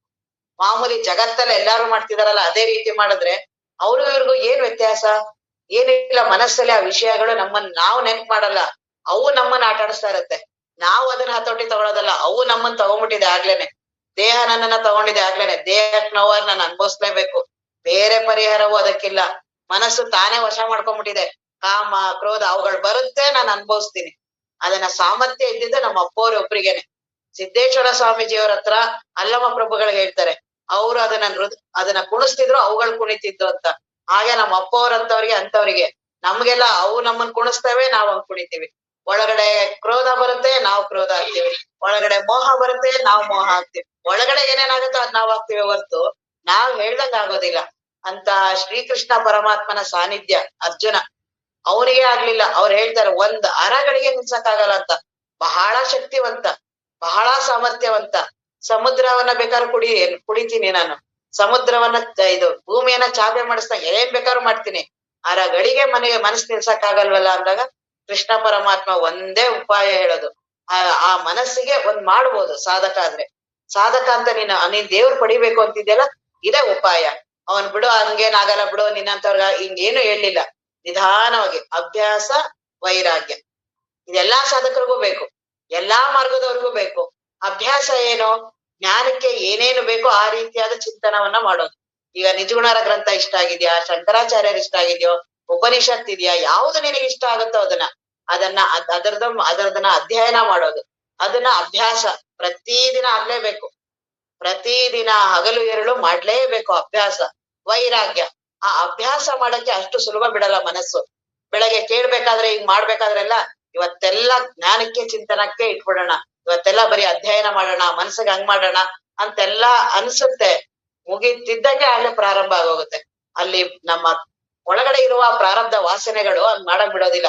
ಕರ್ತವ್ಯ ಕರ್ಮಗಳು ಗೃಹಸ್ಥರಿಗೆ ವಿಪರೀತ ಅದಕ್ಕೆ ಅವ್ರು ಸನ್ಯಾಸಿ ಆಗೋದು. ಯಾಕೆ ಅಂದ್ರೆ ಆರಾಮಾಗಿರ್ಬೋದು. ಅವನಿಗೆ ದೇಹದ್ದು ಮನಸ್ಸಂದು ಅಹಂಕಾರದ್ ಬಿಟ್ರೆ ವರ್ಗದ ಅಷ್ಟು ಅವ್ನಿಗೆ ಉಪಾಧಿಗಳಿರಲ್ಲ. ಇವ್ರಿಗೆ ಒಂದೋ ಎರಡ ಯಾವ್ದಾದ್ರು ತನ್ ಕಾಯಿಲೆ, ಮಕ್ಳ ಕಾಯಿಲೆ, ಹೆಂಡತಿ ಕಾಯಿಲೆ, ಮನೇದು ದುಡ್ಡು, ಅದು ಇದೆಲ್ಲಾರ್ದು ಬಿಟ್ರು ಮೊಮ್ಮಕ್ಳದು, ಅವನ್ ಪರೀಕ್ಷೆ ಪಾಸ್ ಆಗಿಲ್ಲ, ಅವನ್ ಕಡಿಮೆ ನಂಬರ್ ಒಂದ ಎರಡ ವಿಪರೀತ ಹರಡ್ಕೊಂಡಿರುತ್ತೆ. ಅದೆಲ್ಲೆಲ್ಲ ಹರಡ್ಕೊಂಡಿರುತ್ತೆ ಅಂತ ನಮ್ಗೆ ಗೊತ್ತಾಗಲ್ಲ. ನಾವ್ ಹಂಗಿಲ್ಲ. ಕೊನೆಗ್ ಮನೆದು ಅಲ್ಲ, ದೇಶದ್ದು ಇರುತ್ತೆ. ಈಗ ಇವ್ರದ್ದು ಬೇರೆ ಬೇರೆ ಫಿಲಂ ಅವ್ರದ್ದು ಯಾರ್ದಕ್ಕೆ ಏನ್ ಅಂಟ್ಕೊಳತ್ತೋ ಗೊತ್ತಿಲ್ಲ. ಹಾಗಾಗಿ ಆ ಮನಸ್ಸೆಲ್ಲ ಅಂಟ್ಕೊಳತ್ತಲ್ಲ, ಆ ವೈರಾಗ್ಯ ಅವಳನ್ನೆಲ್ಲ ಕಡಿಮೆ ಮಾಡ್ಲೇಬೇಕು. ಅಭ್ಯಾಸ, ಜ್ಞಾನ ಚಿಂತನ, ಇಂಥ ನಿಜಗುಣರಾದಂತ ಒಂದೇ ಸೂತ್ರವನ್ನ ಅದನ್ನ ಮೆಲುಕು ಹಾಕ್ಬೇಕು. ಗಟ್ಟು ಮಾಡೋದು ಬೇರೆ, ಮೆಲುಕು ಹಾಕೋದು ಬೇರೆ. ಈ ಹಸುಗಳೆಲ್ಲ ಮೆಲುಕು ಹಾಕತ್ತಂತೆ. ಶ್ರವಣವನ್ನ ಚೆನ್ನಾಗಿ ಕೇಳೋದು, ಆಮೇಲೆ ಅದನ್ನ ನಿಧಾನಕ್ಕೆ ಒಬ್ರೇ ಕೂತಾಗ ಹೌದಾ ನಾನು ದೇಹ ನಾನಲ್ವಾ, ಆದ್ರೆ ನನ್ಗೆ ಅನುಭವ ಇದೆಯಲ್ಲ ನನಗೆ. ಮತ್ ಗುರುಗಳು ಹೇಳೋದು ಅವ್ರೇನ್ ಸುಳ್ಳು ಹೇಳ್ತಿಲ್ಲ, ಅವ್ರು ಹೇಳೋದು ಸತ್ಯ, ನನಗೂ ಹೌದು ಅಂತ ಅನ್ಸುತ್ತೆ, ಆದ್ರೆ ಅನುಭವ ಬರ್ತಿಲ್ಲ. ಯಾಕೆ ಅಂತ ಆ ಚಿಂತನ ಅದೇ ಅಲ್ಲೇ ಗುರುಗಳ ದಾರಿ ತೋರಿಸ್ತಾರೆ ಅಂತರಂಗದಲ್ಲಿ. ಯಾರಿಗೆ ಆತ್ಮಜ್ಞಾನ ಪಡಿಬೇಕು ಒಳಗಡೆನೆ ಇರ್ತಾರೆ, ಒಳಗಡೆ ಮಾರ್ಗದರ್ಶನ ನಡೀತಾನೆ ಇರುತ್ತೆ. ಕೇಳುವ ವಿವೇಕ ಇರಲ್ಲ ನಮ್ಗೆ. ಈ ಹೊರಗಿನ ವಿಷಯಗಳ ಬಗ್ಗೆ ತೀವ್ರ ಇರುತ್ತಲ್ಲ, ಆ ಒಳಗಡೆ ವಿವೇಕನ ಮುಚ್ಬಿಡುತ್ತೆ. ಆ ಬುದ್ಧಿ ಬಹಳ ಮಂಕಾಗ್ಬಿಡುತ್ತೆ ಈ ಮೋಹ ಮಮಕಾರದಲ್ಲಿ. ಹಾಗಾಗಿ ಆ ಬುದ್ಧಿ ಪ್ರಕಾರ ಆಗ್ಬೇಕು ಅಂದ್ರೆ ಶ್ರವಣಾದಿಗಳಲ್ಲಿ ಆ ಅಭ್ಯಾಸ, ವೈರಾಗ್ಯ, ಅವೆರಡೂ ಸಾಧನಗಳು ಇದ್ರೆ ಜ್ಞಾನ ಚಿಂತನ ಸುಲಭವಾಗಿ ಬರುತ್ತೆ. ಮನನ ತಾನೇ ಬರ್ಬೇಕು. ಮನನ ಬಹಳ ಕಷ್ಟಪಟ್ಟು ಮಾಡಿದ್ರೆ ಅದು ಉಳ್ಕೊಳಲ್ಲ. ನಾನು ಇವತ್ತು ಏನಾದ್ರು ಮಾಡಿ ಇವತ್ತು ಜ್ಞಾಪಕ ಇಟ್ಕೊಂಡ್ ಮಾಡ್ತೀನಿ ಅಂದ್ರೆ ಒಂದಿನ ಮಾಡ್ಬೋದು, ಇನ್ನ ಒಂದ್ ವಾರ ಜ್ಞಾಪಕ ಬರಲ್ಲ. ಅದು ತಾನೇ ಆ ಮನಸ್ಸಿಗೆ ಆ ಶ್ರವಣದಲ್ಲಿ ಆಗ್ಬೇಕು. ಅದಕ್ಕೆ ಆತ್ಮವಸ್ತುವಿನ ಸ್ಪರ್ಶ ಆಗತ್ತೆ. ಯಾಕೆ ನಮ್ಗೆ ಪ್ರತಿದಿನ ಈಗ ಸೇರ್ಬೇಕು, ಕೇಳ್ಬೇಕು ಅಂತ ಏನೋ ಅನಿಸ್ತಿದ್ಯಲ್ಲ, ಏನು ಅಂತ ಗೊತ್ತಿಲ್ಲ. ಇಲ್ಲಿ ಯಾವುದೋ ಕಠಿಣ ಸಾಧನೆ ಹೇಳಲ್ಲ, ಬರೀ ಹೇಳೋದು ಕೇಳೋದು ಅಷ್ಟೇ ಮಾಡೋದು. ಇಲ್ಲಿ ಏನ್ ಮಾಡ್ತೀವಿ? ಇಲ್ಲಿ ಏನೂ ಮಾಡಲ್ಲ, ಆದ್ರೆ ಏನೋ ಒಂದ್ ಆಗುತ್ತೆ ಅಂತ. ಆದ್ರೆ ಏನೋ ನಮ್ಗೆ ಗೊತ್ತಿಲ್ಲ. ಯಾಕೆಂದ್ರೆ ನಾನು ಇಲ್ದೇದಾಗ ಆಗುವ ಅನುಭವಗಳದು. ನನ್ನ ಮನಸ್ಸು ಏಕಾಗ್ರ ಆದಾಗ, ದೇಹದ ಬಾನ ಇಲ್ದೇ ಇದ್ದಾಗ, ಮನಸ್ಸು ತಣ್ಣಗಾಗಿದ್ದಾಗ, ಅಹಂಕಾರ ತಣ್ಣಗಾಗೋದು ಸತ್ಸಂಗದಲ್ಲೇನೆ. ಅದು ತಣ್ಣಗಾದಾಗ ಆತ್ಮವಸ್ತುವಿನ ಅನುಭವ ತಾನೇ ಹಿಂಗೆ ಮಿಂಚುತ್ತೆ. ಹಾಗಾಗಿ ನಮ್ಗೆ ದಿನಾ ಪ್ರವಚನ ಕೇಳ್ಬೇಕು ಅನ್ಸೋದು. ಅದು ನಮಗ್ ಗೊತ್ತಾಗಲ್ಲ ಆತ್ಮವಸ್ತುದು ಅಂತ, ಅದು ಗುರುಗಳಿಗೆ ಗೊತ್ತಿರುತ್ತೆ. ಹಾಗಾಗಿ ಪುನಃ ನಾಳೆ ಬರ್ಬೇಕು ಅನ್ಸುತ್ತೆ. ಅದು ಬರ್ತಾ ಬರ್ತಾ ಕೊನೆಗೆ ಇವುಗಳ ಬಾನ ತಾನೇ ಹೋಗ್ಬಿಡತ್ತೆ. ನಾನು ಇವುಗಳನ್ನ ಕಳ್ಕೊತೀನಿ ಅಂತ ಹೋಗ್ಬಾರ್ದು, ಬಹಳ ಕಷ್ಟ, ಆಗೋದು ಇಲ್ಲ. ಯಾರು ಆತರ ಓದೋರೆಲ್ಲ ಫೇಲ್ಯೂರ್ ಆಗಿರೋರಿದ್ದಾರೆ. ಹಾಗಾಗಿ ಅವುಗಳನ್ನ ಗುರುಗಳಿಗೆ ಬಿಟ್ಬಿಡೋಣ. ನನ್ನ ಲಕ್ಷ್ಯ ಎಲ್ಲ ಆತ್ಮವಸ್ತುವನ್ನ ಅನುಭವಿಸೋದ್ರ ಕಡೆ. ಆಗ ಗುರುಗಳು ತಾವೇ ತಯಾರಿ ಮಾಡ್ತಾರೆ, ಜೀವನವನ್ನು ಚೆನ್ನಾಗ್ ಮಾಡ್ತಾರೆ. ಯಾರು ದೇವ್ರನ್ನ ಪಡಿತೀವಿ ಅಂತಾರೆ ಅವ್ರಿಗೆ ಜೀವನನೂ ಚೆನ್ನಾಗಾಗತ್ತೆ, ಮನೆಯಲ್ಲೂ ಎಲ್ಲಾ ಸರಿಯಾಗತ್ತೆ. ನಾವ್ ಒಂದ್ ವಾರ ಮಾಡೋದು, ಒಂದ್ ತಿಂಗಳು ಮಾಡೋದು, ಏನ್ ಜೀವನ ಸರಿನೇ ಆಗ್ಲಿಲ್ಲ, ಈ ಕಡೆ ಆತ್ಮನೂ ಆಗ್ತಿಲ್ಲ, ಈ ರೀತಿ ಅವನ್ ಅಲ್ವೇ ಅಲ್ಲ. ಅವನು ಅತಿಯಾಗಿ ಗುರುವಿನಲ್ಲಿ ಶ್ರದ್ಧೆ. ಗುರುಗಳಿದ್ದಾರೆ, ಮಾಡೇ ಮಾಡ್ತಾರೆ. ನೀನೊಬ್ಬ ನೊಡನಿರಲು ಜಗವೆಲ್ಲ ಎದುರಾಗೆ. ಗುರುಗಳೊಬ್ರು ಇದಾರೆ ಅಂದ್ರೆ ಸಾಕು, ಇಡೀ ಜಗತ್ತೇ ಬೇಡ ನಿನಗೆ. ಇಡೀ ಜಗತ್ತೇ ನಿನಗೆಲ್ಲ ಹೊಗಳ್ತಿದೆ, ಗುರುಗಳಿಲ್ಲ, ಅದು ಏನೂ ಪ್ರಯೋಜನ ಇಲ್ಲ. ನೀನೊಬ್ಬ ನೊಡನಿರಲು ಈ ರೀತಿಯಾದ ಒಳಗಡೆ ಬರೀ ಬಾಯಲ್ಲಿ ಹೇಳಬಾರ್ದು, ಆ ರೀತಿಯಾದ ವಿಶ್ವಾಸ ಇರ್ಬೇಕು. ಯಾವ ಗುರುಗಳು ನಿಮ್ಗೆ ಇಷ್ಟ ಇದ್ದಾರೋ ಅವ್ರ ಮೇಲೇನೆ, ಅವ್ರ ಮೇಲ್ ಪೂರ್ತಿ ಅರ್ಪಣ. ನೀನೊಬ್ಬ ನೊಡನಿರಲು ಜಗವೆಲ್ಲ ಎದುರಾಗೆ ಭಯವೇನು. ನೀನೇನಾದ್ರು ಭಯ ಪಡ್ತಿದ್ಯಾ, ಎದುರ್ಕೊತಿದ್ಯಾ ಅಂದ್ರೆ ಗುರುಗಳ ಮೇಲೆ ಭರವಸೆ ಇಲ್ಲ ಅಂತ ತಿಳ್ಕೊ. ಜೀವನದ ಮೇಲೆ ಬಹಳ ನಿನಗೆ, ಈ ಜೀವ ಇದನ್ನಲ್ಲ, ಇವನ್ ಮೇಲೆ ಬಹಳ ಭರವಸೆ, ದೇಹದ ಮೇಲೆ ಬಹಳ ಭರವಸೆ, ಮನಸ್ಸಿನ ಮೇಲೆ ಬಹಳ ಭರವಸೆ. ಗುರುಗಳ ಮೇಲೆ ಸುಮ್ನೆ ನೆಪ. ಗುರುಗಳೇ ನಿಮ್ಗೆ ಭಾರ ಹಾಕಿದೀನಿ ಅನ್ನೋದು ನರಳದೆಲ್ಲ ನಾನೇ ನರಳ್ತಿರ್ತೀನಿ. ಗುರುಗಳೇ ನೀವೇ ಎಲ್ಲಾ ಮಾಡ್ತಿರೋದು, ನೀವೇ ನಮ್ ಸಂಸಾರ ಎಲ್ಲ, ನಾವ್ ಹೋದಾಗ ಎಲ್ಲಾರನು ಹಂಗೆ ಅನ್ನೋದು ಗುರುಗಳೇ ನಮ್ ಸಂಸಾರದ ಭಾರ ಎಲ್ಲ ನಿಮ್ ಮೇಲೆ ಹಾಕಿದೀವಿ. ಹಾಕಿದ್ರೆ ಅವ್ನು ಆರಾಮಾಗ್ಬಿಡ್ತಾನೆ. ಆದ್ರೆ ನಾವ್ ಹಂಗ್ ಹೇಳ್ತೀವಿ ಹೊರತು ಪ್ರಾಕ್ಟಿಕಲ್ ಬಹಳ ಕಷ್ಟ ಇದೆ. ಹಾಗಾಗಿ ಜಗವೆಲ್ಲ, ಇಡೀ ಜಗತ್ತೇ ನನ್ ಜೊತೆ ಇಲ್ಲ ಅಂದ್ರೂ ಪರವಾಗಿಲ್ಲ, ಗುರುಗಳಿದಾರ, ಆರಾಮಿರು, ಏನು ಮಾಡೋದ್ ದೇವ್ರನ್ನ ಮಾಡ್ತಾರೆ. ಈ ರೀತಿ ಭರವಸೆ ಇರ್ಬೇಕು. ನೀನೊಬ್ಬ ನೊಡನಿರಲು ಜಗವೆಲ್ಲ ಎದುರಾಗಿ ಭಯವೇನು ಗುರುವೆ. ನೀನೊಬ್ಬ ನಿಲ್ಲದಿರೆ ಜಗವೆಲ್ಲ ಜೊತೆಯಾಗೆ ಸುಖವೇನು ತಗೊಂಡ್ ಏನ್ ಮಾಡೋದು? ಯಾರು ನಂದು ಒಂದು ಸಣ್ಣ ದುಃಖವನ್ನ ಕಳೀತಾರ? ಒಬ್ರು ಯಾರಾದ್ರೂನುವೆ ಮನೆಯಲ್ಲಾಗ್ಲಿ, ಹೆಂಡತಿ ಆಗ್ಲಿ, ಮಕ್ಕಳಾಗ್ಲಿ, ದುಡ್ಡಾಗ್ಲಿ, ನಾನ್ ಯಾವ್ದಕ್ಕೆ ಅಂತ ಇಡೀ ನನ್ನ ಈಗ 70-80 ವರ್ಷ ಮುಡುಪಾಗಿಟ್ಟಿದ್ದೀನಲ್ಲ, ಅದು ನನಗೆ ಸುಖ ಇರೋದದು. ನಾನು ಅದನ್ನ ಆರಾಮ ಅಂತ ತಿಳ್ಕೊಂಡಿದ್ದೀನಿ. ಆ ಸುಖ ಬದಲಾವಣೆ ಆಗ್ತಿರುತ್ತೆ. ಹೆಂಡತಿಯ ಮೇಲೆ ಸುಖ, ಮಕ್ಕಳ ಮೇಲೆ ಸುಖ, ದುಡ್ಡಿನ ಮೇಲೆ ಸುಖ, ಇದ್ರ ಮೇಲೆ ಬಹಳ ಭರವಸೆ. ಅದಕ್ಕೇನೆ ಒಂದ್ ಕೈನ ಏನ್ ಮಾಡಿದ್ರು ಈ ಕಡೆಯಿಂದ ಬಿಡಲ್ಲ, ಅದು ಇಟ್ಕೊಂಡೇ ದೇವ್ರನ್ನ ಪಡೆಯಕ್ ಹೋಗ್ತೀವಿ. ಆ ಬೇವಿನ ಕಡ್ಡಿ ಇಟ್ಕೊಂಡೆ ಅದು ಹೋಯ್ತಲ್ಲ, ಆ ರೀತಿ ನಾವು ಇವ್ರೇನೋ ಗುರುಗಳು ಹೇಳ್ತಾರೆ, ಆಮೇಲೆ ಆ ಕಡೆ ದೇವ್ರದ್ದು ನಾವೇನ್ ಮಹಾತ್ಮರಾಗಕ್ಕಾಗತ್ತಾ? ಅದ್ ಬಹಳ ಕಷ್ಟ. ಆ ಕಡೆ ಅದು ಆಗ್ಲಿಲ್ಲ, ಈ ಕಡೆ ದುಡ್ಡು, ಹೆಂಡತಿ ಮಕ್ಕಳನ್ನೆಲ್ಲ ಬಿಟ್ಟು ಇದು ಆಗಲ್ಲ. ಏನು ಒಂದು ಅಂತರಾತ್ಮಾವಸ್ಥೆ ಆಗ್ಬಿಟ್ರೆ ಏನ್ ಮಾಡೋದು? ಅದೇ ಗುರುಗಳದ್ ಕೇಳ್ಬೇಕು, ಒಳ್ಳೇದು ಅನ್ಬೇಕು, ನಮಸ್ಕಾರ ಮಾಡ್ಬೇಕು, ನಮ್ಮನ್ನ ನಾವ್ ಮಾಡ್ಬೇಕು. ಅದೊಂದ್ ಕಾಲ ಬರುತ್ತೆ, ಒಂದ್ ಅನುಗ್ರಹ ಅಂತ ಆಗುತ್ತೆ, ಗುರುಗಳ ಕರುಣೆ ಅಂತ ಆಗತ್ತೆ. ಅವಾಗ ಆಗ್ಲಿ. ಈ ರೀತಿ ಆಗೋರು ಬಹಳ ಕಷ್ಟ, ದುಃಖಿ ಆಗ್ತೇವೆ. ನಾವೇ ಮನೋಭ್ರಮೆಗೊಳಗಾಗಿ ನಾವೇ ಆಗಿ ಜಗತ್ತಲ್ಲಿ ಯಾರೂ ಒಂದ್ ಸಣ್ಣ ದುಃಖವನ್ನ ಕಳೆಯಕ್ಕಾಗಲ್ಲ. ಅದು ನಮ್ದು ಪ್ರಾರಬ್ಧ ಕರ್ಮದಿಂದ ನಮ್ಮ ಬದುಕ್ ಬಂದಿದೆ, ಬಹಳ ತೀವ್ರವಾಗಿದೆ. ಆ ರೀತಿ ಕಳೆಯಾಗಿದ್ದಿದ್ರೆ ಕೃಷ್ಣ ಪರಮಾತ್ಮನ ಸಾನ್ನಿಧ್ಯದಲ್ಲಿ ಅವ್ರು ಯಾರು ವನವಾಸ ಬೇಕಾಗಿರ್ಲಿಲ್ಲ. ಮತ್ತೇನ್ ಅವ್ರು ಯಾರು ಕಡಿಮೆ ಅವರಲ್ಲ. 5 ಜನ ಏನು ಪಾಂಡವರು ಇದ್ರು, ದ್ರೌಪದಿ ಇದ್ರು, ಯಾರು ಅದ್ರಲ್ಲಿ ಕಡಿಮೆ ಇದ್ರು?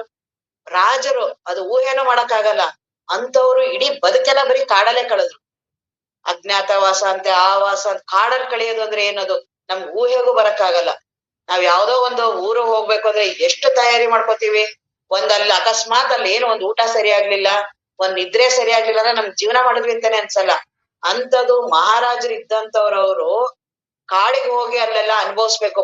ದ್ರೌಪದಿ ಸಹ ಪಾಪ, ಅವರು ಮಹಾರಾಣಿರೇ.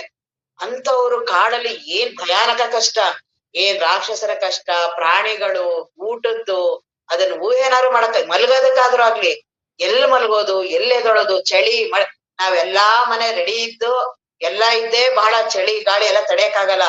ಈ ಸಲ ವಿಪರೀತ ಚಳಿ. ಅವ್ರಿಗೆ ಕಾಡಲ್ಲಿ ಯಾರು ನೋಡ್ತಾರ ಅವ್ರನ್ನ? ಯಾವ ಪ್ರಾಣಿ ಬಂದ್ ತಿಂದು ಯಾವಾಗ ಬೇಕಾದ್ರೂ ಮಾಡ್ಬೋದು. ಅಂತ ಜೀವನವನ್ನ ಕಳೆದ್ರಲ್ಲ, ಪ್ರಾರಬ್ಧ ಕರ್ಮ ಎಷ್ಟು ತೀವ್ರ ಇರ್ಬೋದು. ಅದನ್ನೇ ನಿಜಗುಣರು ಹೇಳ್ತಾರಲ್ಲ, ಪಾಪುವಿದೆಯೇ ನಿನಗೆ ಬಲ್ಲಿದವರು ಉಂಟೆ, ಮಹಾಮಹಿಮರನ್ನೆಲ್ಲ ರೂಪುಗೆಡಿಸಿದೆ. ಅವ್ರ ಮಹಾತ್ಮರು ಅಲ್ವೇ ನಾನಂಗ್ ಮಾಡ್ಬಿಟ್ಟೆ ಅವ್ರನ್ನ. ನಳ ಮಹಾರಾಜನ್ ಕಥೆನೂ ಎಲ್ಲ ಹೇಳ್ತಾರಲ್ಲ, ಅವ್ನಿಗೆ ಎಂತ ಆಳಾಗ್ಬಿಟ್ಟ. ಅವನು ಮಹಾರಾಜ ಇದ್ದವನು, ಕುದುರೆ ಕಾಯುವಲ್ಲ ಅವನ ಆಳಾದ ಅವನು. ಅಂಥದ್ದು ಪ್ರಾರಬ್ಧ ಕರ್ಮ ತೀವ್ರವಾಗಿದೆ. ಅದನ್ನ ಯಾರೂ ಬದಲಾಯಿಸಕ್ಕಾಗಲ್ಲ. ಒಬ್ರು ಗುರುಗಳು ಬದಲಾಯಿಸ್ತಾರೆ, ಆದ್ರೆ ನಾವು ಅವ್ರಿಗೆ ಯಾವ ರೀತಿ ಶಿಷ್ಯರಿರ್ತೀವೋ ಅದ್ರ ಮೇಲೆ. ಹಂಗಾಗಿ ಅವ್ರ ಎಲ್ಲಾರ್ದು ಬದಲಾವಣೆ ಮಾಡ್ಬಿಟ್ಟಿದ್ರೆ ಇಡೀ ಜಗತ್ತೆಲ್ಲಾರು ಆರಾಮು. ಕೃಷ್ಣ ಪರಮಾತ್ಮನೇ ಮಾಡಕ್ಕಾಗ್ಲಿಲ್ಲ, ಆದ್ರೆ ಅದಕ್ಕೊಂದು ರೂಪಾಂತರ ಕೊಟ್ರು, ಅದಕ್ಕೊಂದು ಬೇರೆ ರೀತಿ, ಅದನ್ನ ತಪಸ್ಸನ್ನಾಗಿ ಮಾಡಿದ್ರು. ಕಷ್ಟ ಯಾವಾಗ ಬಹಳ ಬರುತ್ತಲ್ಲ, ಆಗ ದೇವನನ್ನ ಹಿಡಿಬೇಕು. ಆದ್ರೆ ಮನಸ್ಸಾಗ ಭ್ರಷ್ಟ ಆಗಿರುತ್ತೆ. ಕಷ್ಟ ಏನಾದ್ರು ಸಮಸ್ಯೆಗಳು ಬಂದಾಗ ಏನ್ ಮಾಡಿದ್ರು ದೇವ ಚಿಂತನೆ ಬರಲ್ಲ. ಅದಕ್ಕೆ ಹಿಂಗ್ ಪರಿಹಾರ ಮಾಡ್ಕೋಬೇಕು, ಇಲ್ಲಾರು ಒಟ್ನಲ್ಲಿ ಎಲ್ಲಾರು ಆಗ್ಲಿ ಆರಾಮ್ ಬೇಕು. ಅವ್ರು ಯಾರು ದೇವ್ರು ಬಂದಾಯ್ತೋ, ಇವ್ರು ಬಂದಾಯ್ತೋ, ಶಾಸ್ತ್ರ ಕೇಳೋದು, ಜ್ಯೋತಿಷ್ಯ, ಯಾಕೆಂದ್ರೆ ಮನಸ್ಸು ಪಾಪ ಆ ರೀತಿ ಆಗ್ಬಿಡತ್ತೆ. ನಾವೆಲ್ಲರಿಗೂ ನಾವೇ ಬುದ್ಧಿವಾದ ಹೇಳ್ತಿರೋರು ನಮ್ಗೆ ಬಂದಾಗ ನಾವೇ ಆಗ್ಬಿಡ್ತೀವಿ. ಯಾಕೆಂದ್ರೆ ಮನಸ್ಸಿನ ಸ್ವಭಾವನೆ ಆ ರೀತಿ ಇದೆ. ಆ ವಿವೇಕನ ಮರೆ ಮಾಡ್ಬಿಡುತ್ತೆ. ಮೋಹ ಮಮಕಾರಗಳು, ಆ ಭ್ರಮೆಗಳು, ಆ ಕಷ್ಟಗಳು ನಮ್ಮನ್ನ ಬದುಕನ್ನೇ ಬೇಡ ಅನ್ನಂಗ ಅಷ್ಟು ತೀವ್ರ ಆಗ್ಬಿಡುತ್ತೆ. ಅಂತದಕ್ಕೆಲ್ಲ ಆಶ್ರಯವಾಗಿ ಈ ಸತ್ಸಂಗ ಇರ್ಬೇಕು, ಗುರುಗಳು ಇರ್ಬೇಕು. ಅದಕ್ಕೆ ಅದು ಪ್ರಾರಬ್ಧ ಕರ್ಮದಲ್ಲಿದೆ ಈ ಬದುಕೆಲ್ಲ. ಅದನ್ನ ಬಹಳ ಎಚ್ಚರಿಕೆಯಾಗಿರೋ, ಬಹಳ ಅದ್ರ ಮೇಲೆ ಕೈ ಊರಿ ನಿಲ್ಬೇಡ. ಬದುಕಿನ ಮೇಲೆ ಬಹಳ ಕೈ ಊರ್ಬೇಡ. ಗುರುಗಳ ಮೇಲೆ, ಜ್ಞಾನದ ಮೇಲೆ ಕೈ ಊರು, ಆರಾಮಾಗ್ಬಿಡ್ತೀಯ. ಆ ಬದುಕು ನಿನಗೆ ಅಂಟೇ ಇಲ್ಲ. ಕೈಗೆ ಎಣ್ಣೆ ಹಚ್ಕೊಂಡು ಹಲಸ್ಲೇನ್ ಬಿಡ್ಸಿದ್ರೆ ಹೇಗಿರುತ್ತೆ? ಎಣ್ಣೆನೇ ಹಚ್ಚದೆ ನಾವು ಎಲ್ಲಾ ಸಂಸಾರಕ್ಕೆ ಬಂದಿರೋರೆಲ್ಲ ಅದೇ ಕತೆ. ಇಲ್ಲಿ ಬಂದೆಲ್ಲ ದೊಡ್ಡ ಮಾತಾಡ್ತಿರ್ತೀವಿ ಅಷ್ಟೇನೆ. ಅಲ್ಲಿ ಒಳಗಡೆ ಅಲ್ಲಿ ಅವರೇ ಬೈತಿರ್ತಾರೆ, ಮಾಡ್ತಿರ್ತಾರ. ಮನೆಯವರೇ ಹೇಳ್ತಿರ್ತಾರ, ಅದೇನೋ ಶಾಸ್ತ್ರ ಕೇಳ್ತೇವೆ, ಒಂದು ಚೂರಾರು ವೈರಾಗ್ಯ ಬಂದಿದ್ಯಾ, ನಾವೇ ನಿನ್ಗಿನ್ ಪರವಾಗಿಲ್ಲ, ಯಾವಾಗ ನೋಡಿದ್ರು ಬರೀ ತಲೆಯಲ್ಲಿ ಬರೀ ಸಂಸಾರದ ಮಾಡ್ತಿಯಲ್ಲ, ಹೋಗು ಸ್ವಲ್ಪ ಸತ್ಸಂಗಕ್ಕೆ ಅಂತ ಅವರೇ ಇನ್ನು ಅಂತಿರ್ತಾರೆ. ನಾವೇನ ಹೆಂಗ್ ಬಿಟ್ಟು ಹೋಗೋದು, ಹೆಂಗ್ ಅವ್ರನ್ನ ಹೋಗೋದು? ಅವ್ರಿಗೆ ಜಾಸ್ತಿ ನಾವೇ ಇರ್ತೀವಿ ಇನ್ನುವೆ. ಸುಮ್ನೆ ನಾವು ಅವ್ರಿಗೂ ಅಂತಿರ್ತೀವಿ. ನನ್ನ ಮನಸ್ಸೇ ನೋಡ್ಬೇಕು ನಾನು ಯಾವಾಗ್ಲೂ. ಹಾಗಾಗಿ ಆ ಸಾಧಕ ಮನಸ್ಸು ರೆಡಿ ಆಗ್ಬೇಕು. ಸಾಧಕ ಮನಸ್ಸು ಯಾವಾಗ್ಲೂ ನಾವು ಎಚ್ಚರಿಕೆಯಾಗಿರ್ಬೇಕು. ಅಭ್ಯಾಸ ವೈರಾಗ್ಯವನ್ನ ಹಗಲಿರುಳು ಮಾಡ್ತಾ ಇರ್ಬೇಕು. ಅದಕ್ಕೆ ಯಾವ್ದ್ಯಾವ್ದು ಅಡಚಣೆ ಮತ್ ಬರ್ತಾ ಇರತ್ತೆ, ಯಾವ್ದಾವ್ದೋ ರೂಪದಲ್ಲಿ ಬರುತ್ತೆ.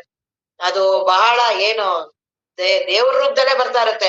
ಇದು ನಾನ್ ದೇವ್ರದ್ದೇ ಫಿಲಂ ನೋಡ್ತಾ ಇರೋದು, ದೇವ್ರದೇ ಇದೆಲ್ಲ ಮಾಡ್ತಿದ್ದೀನಿ, ಅವೆಲ್ಲ ಮಾಯೆ ಅಂತ ಗೊತ್ತಾಗಲ್ಲ. ಅದು ನಾನು ಇವ್ರನ್ನೇ ನೋಡ್ತಿದ್ದೀನಿ, ಅವೆಲ್ಲವೂ ಅಧ್ಯಾತ್ಮ ಎಲ್ಲಾಗತ್ತೆ. ನನ್ನನ್ನ ನಾನ್ ಕಳ್ಕೋಬೇಕಾಗಿದೆ, ನನ್ನನ್ನ ನಾನ್ ಕಡಿಮೆ ಮಾಡ್ಕೋಬೇಕಾಗಿದೆ. ಅವೆಲ್ಲವೂ ನಾನನ್ನ ಪ್ರಚೋದನೆ ಮಾಡ್ತಿರ್ತವೆ, ನಾನನ್ನ ಬಹಳ ಬಲಿಷ್ಠಗೊಳಿಸ್ತಿರುತ್ತೆ. ಸಂಸಾರದಲ್ಲಿ ವಿಪರೀತ ಮೋಹ ಮಮಕಾರಗಳು ನಮ್ಮನ್ನ ಬಹಳ ಗಟ್ಟಿಗೊಳ್ಳುತ್ತಲ್ಲ, ಆಗ ಬಹಳ ದುಃಖಿ ಆಗ್ತೀನಿ. ಯಾಕೆಂದ್ರೆ ಅವುಗಳೆಲ್ಲ ಅವೆಲ್ಲವೂ ಬದಲಾವಣೆ ಆಗ್ತಿರುತ್ತಾ, ಆದಾಗ ಇಲ್ಲೆಲ್ಲ ನೋವಾಗ್ತಿರತ್ತೆ. ಹಾಗಾಗಿ ಅವುಗಳ ಮೇಲೆ ಬಹಳ ಕೈ ಊರ್ಬಾರ್ದು. ಗುರುಗಳ ಮೇಲೆ, ದೇವ್ರ ಮೇಲೆ ಬಹಳ ಬಹಳ ಅಂದ್ರೆ ಬಹಳ ಶ್ರದ್ಧೆ ಇರ್ಬೇಕು, ಬಹಳ ವಿಶ್ವಾಸ ಇರ್ಬೇಕು. ಇದಾರೆ ನನಗೆ ಬ್ರಹ್ಮಜ್ಞಾನವನ್ನ ಉಂಟು ಮಾಡ್ತಾರೆ. ಆ ರೀತಿಯಾಗಿ ಈ ಮೂರು ಯಾವಾಗ್ಲೂ ಸಾಧಕ ಎಚ್ಚರಿಕೆ ಆಗಿರ್ಬೇಕು. ಸ್ಪಷ್ಟವಾದ ಗುರಿ ಇರ್ಬೇಕು, ಬೇಕಾದ ಸಾಧನೆ, ಅದಕ್ಕೆ ಯಾವ ರೀತಿ ಹೋಗುವ ಬಗ್ಗೆ, ಅದ್ರ ಬಗ್ಗೆ ಸಾಧನ ನಿರ್ಣಯ ಆಗ್ಬೇಕು, ಅದಕ್ಕೆ ಪ್ರಯತ್ನ. ಈ ಮೂರು ಯಾರಿರ್ತಾನೋ ಸುಲಭವಾಗಿ ಹೋಗ್ಬಿಡ್ತೀವಿ, ಸುಲಭವಾಗಿ ಆತ್ಮಜ್ಞಾನ. ಇದ್ರಲ್ಲೇ ಗೊಂದಲದಲ್ಲಿದ್ರೆ ಮತ್ತೆ ಬುದ್ಧಿ ಬಹಳ ದಾರಿ ತಪ್ಪಿಸ್ತಿರತ್ತೆ. ನನಗೆಲ್ಲ ಗೊತ್ತಿದೆ, ನನಗೆಲ್ಲವೂ ತಿಳುವಳಿಕೆ ಇದೆ, ಅದ್ ಬರೀ ತಿಳುವಳಿಕೆ ಇರುತ್ತೆ, ಅನುಭವ ಆಗೋದಿಲ್ಲ. ಅನುಭವ ಆಗೋದು ಗುರು ಕರುಣೆಯಿಂದ, ನನ್ನ ತೀವ್ರವಾದ ಮುಮುಕ್ಷತ್ವದಿಂದ. ಹಾಗಾಗಿ ಈ ಸೂತ್ರಗಳು ಅನುಭವ ಸೂತ್ರಗಳು. ಕೇಳ್ತಾ ಇರ್ಬೇಕಾದ್ರೇನೆ ನನ್ನನ್ನು ಕಳ್ಕೊಳ್ಳೋಂತ ಸೂತ್ರಗಳು. ಇಂಥದ್ ಇನ್ನೆಲ್ಲಿ ಸಿಗತ್ತೆ? ಎಲ್ಲಾ ಏನು ಪ್ರಾರ್ಥನೆಗಳು ಇವುಗಳನ್ನೆಲ್ಲ ಅವೆಲ್ಲ ಹಾಡ್ತೀವಿ, ಬರೀ ಬೇಡೋದೆ. ನಮ್ಮ ಅಪ್ಪವ್ರು ಅಂತಿದ್ರು, ಬರೀ ಅಂತದೇ ಹುಡುಕ್ತೀರಾ ಯಾವಾಗ್ಲೂ, ಯಾಕೆ ಅಂತೆಲ್ಲ. ಏನದು ದೇವ್ರಿಗೆ ಕೇಳ್ಕೊತಿರ್ತಾರಲ್ಲ, ನೀನ್ ಇಂಥ ಜನ್ಮ ಕೊಟ್ಟಿದ್ಯಾ, ನೀನ್ ನನ್ ಬಹಳ ಒಳ್ಳೆ ಕೊಟ್ಟಿದ್ಯಾ, ನೀನ್ ಹಂಗ್ ಕೊಡು, ಬಹಳ ಕಷ್ಟವನ್ನೇ ಕೊಡು ರಾಮ, ಆ ರಾಮ ಈ ರಾಮ. ಬರೀ ಬೇಡ ಹಾಡ್ಗಳನ್ನ ಯಾಕೆ ಹೇಳ್ತೀರಾ? ಎಷ್ಟು ಅದ್ಭುತವಾದ ಬದುಕು ಕೊಟ್ಟಿದ್ದಾನಲ್ಲ ದೇವ ನಿನಗೆ, ಅದನ್ನ ಅನುಭವಿಸೋ ರೀತಿ ಗೊತ್ತಿಲ್ಲ ಅಷ್ಟೇ. ಅದಕ್ಕಾಗಿ ಆ ಬೇಡ ಪ್ರಾರ್ಥನೆಗಳನ್ನೆಲ್ಲ ಬಿಡ್ಬೇಕು. ಈಗ ವಿವೇಕಾನಂದ್ರು ಹೇಳಿದ್ರಲ್ಲ, ಈಗ ಅದು ಎಷ್ಟು ಚೆನ್ನಾಗಿರುವ ಇದು, ಎಲ್ಲಾ ದೋಷಗಳು ಹೊಟ್ಟೋಗುತ್ತಂತ ಪ್ರಾರ್ಥನೆಗಳನ್ನ ಬೆಳಗ್ಗೆ ಎದ್ದು ಅಂತ ವಿವೇಕಾನಂದರ ಮಾತುಗಳನ್ನ ಕೇಳ್ಬೇಕು. ನೀನ್ ಆತ್ಮವಸ್ತು ಇದೆಯಾ, ನೀನ್ ಅಮೃತ ಪುತ್ರ ಇದೆಯಾ, ಯಾರು ನಿನ್ನ ಕೀಳು ಇದು ಇಂಥ ಅಂತವ್ರನ್ನ ನೀನೇ ಕೀಳೋನು, ನೀನೇ ಪಾಪಿಯನ್ನು. ನೀನ್ ಯಾವಾಗ್ಲೂ ಪಾಪಿ ಅಲ್ಲ, ನೀನು ಅಮೃತ ಪುತ್ರ, ನೀನು ಆತ್ಮವಸ್ತು ಇದೆಯಾ, ಬ್ರಹ್ಮ ವಸ್ತು ಇದೆಯಾ. ಇಂಥ ಮಾತುಗಳನ್ನೇ ಬೆಳಗ್ಗೆ ಎದ್ದು ಕೇಳ್ಬೇಕು. ಆಗ ದಿನಪೂರ್ತಿ ಬದುಕು ಆರಾಮು. ಬೆಳಗ್ಗೆ ಎದಳ್ತಿದ್ದಂಗೆನೆ ಬಿಡೋ ನೀನ್ ಇಂಥವ್ರು ಅಂತದ್ದು ಹಂಗೆ, ಅದ್ ಇನ್ನೂ ಮನಸ್ಸು ಬಹಳ ಕುಗ್ಗೋಗುತ್ತೆ, ಬಹಳ ಕೀಳ ಮನಸ್ಸಾಗತ್ತೆ, ಬಹಳ ದುಃಖಿ ಮನಸ್ಸು. ಹಾಗಾಗಿ ಇಂಥದ್ದು ನಾನು ಬ್ರಹ್ಮವಸ್ತು, ಆತ್ಮವಸ್ತು, ಗುರುಗಳು, ಸತ್ಸಂಗ ಇವೆಲ್ಲಾ ಮಾಡ್ತಿದ್ರೆ ಮನಸ್ಸಿಗೆ ನಮಗ್ ಗೊತ್ತಿಲ್ಲದೆ ಇರೋ ಒಂದ್ ಪಾವಿತ್ರತೆ ಎಲ್ಲ ಬರುತ್ತೆ. ಹಾಗಾಗಿ ಅಂತ ಪ್ರಾರ್ಥನೆಗಳು, ಅಂತ ಸಾಧನವನ್ನ ಮಾಡಿದ್ರೆ ಅದು ವಿವೇಕಾನಂದರದನ್ನ ಕುವೆಂಪು ಅವರು ಕನ್ನಡದಲ್ಲಿ ಮಾಡಿದ್ರು. ಇದನ್ನ ಹುಬ್ಬಳ್ಳಿಯಲ್ಲಿ ಸಿದ್ದೇಶ್ವರ ಸ್ವಾಮೀಜಿ ಅವ್ರ ಹತ್ರ ರಾಮಕೃಷ್ಣ ಆಶ್ರಮದವರು ಅವರೆಲ್ಲಾ ಬಂದು ಅಪ್ಪೋರ್ ಸುತ್ತ ಏನ್ ಕಾವ್ಯ ಹಾಕೊಂಡು ಕುತ್ಕೊಂಡು ಏನ್ ಚೆನ್ನಾಗಿ ಪ್ರಾರ್ಥನಾ ಮಾಡಿದ್ರಂತ. ಆಗ ಅಪ್ಪಾಜಿ ಎಲ್ಲ ಅಲ್ಲೇ ಇದ್ರು. ಅವಾಗ ಅಪ್ಪಾಜಿಗೆ ಅಪ್ಪೋರ್ ಅಂದ್ರಂತೆ, ಇದು ನೋಡ್ರಿ, ಇದು ವಿವೇಕಾನಂದ್ರದ್ದು, ಇದು ಇವರು ಕುವೆಂಪು ಅವರು ಕನ್ನಡದಲ್ಲಿ ಮಾಡಿದಾರೆ ಅಂತ. ಅದು ಬಹಳ ಇಷ್ಟ ಆಗಿ ಅಪ್ಪಾಜಿ ಬಂದು ನಮಗೂ ಎಲ್ಲ ಕಲೀರಿ ಅಂತ ಹೇಳಿ ಅದು ಹಾಡಿದ್ದು. ಬಹಳ ಚೆನ್ನಾಗಿ ವಿವೇಕಾನಂದ್ರದ್ದು ಅತ್ಯಂತ ಶ್ರೇಷ್ಠ. ಅವರು ವೇದಾಂತವನ್ನೇ ಪೂರ್ತಿ ಹೇಳೋದು. ಹಾಗಾಗಿ ಅಂತ ಮಹಾತ್ಮರ ಜ್ಞಾನ ಮಾರ್ಗದ ಉಪನಿಷತ್ತುಗಳ ಇಂತಹ ಸೂತ್ರಗಳನ್ನೇ ಬಾಹೆಟ್ ಮಾಡೋದು. ಈ ನಿಜಗುಣರು ಇವಾಗ ಏನ್ ಹೇಳ್ತಿದಾರಲ್ಲ, 3 ತನು ಹಿಡಿದು ಹಗಲಿರುಳು ಹೇಳ್ತಾ ಇರೋದು ಅದನ್ನೇ. ಬೇರೆ ಏನೇನೋ ಅದು ಇದು ಮಾತಾಡೋ ಬಗ್ಗೆ ಇದನ್ ಮಾತಾಡು, ಇದನ್ನೇ ಹೇಳಿದ್ದೆ ಹೇಳು, ಅದನ್ನೇ ಹೇಳ್ತಾ ಇದ್ರೆ ಬಹಳ ಬೇಜಾರಾಗತ್ತೆ. ಇನ್ನೊಂದ್ ಸೂತ್ರ ತಗೋ, ಇದಿಷ್ಟ ಆಗ್ಲಿಲ್ವಾ, ಯಾವ್ದಾರು ವಚನ, ಯಾವ್ದಾರು ಗುರುಗಳದ ಯಾವ್ದಾರು ಇಷ್ಟ, ಅದನ್ನ ಮಾಡು.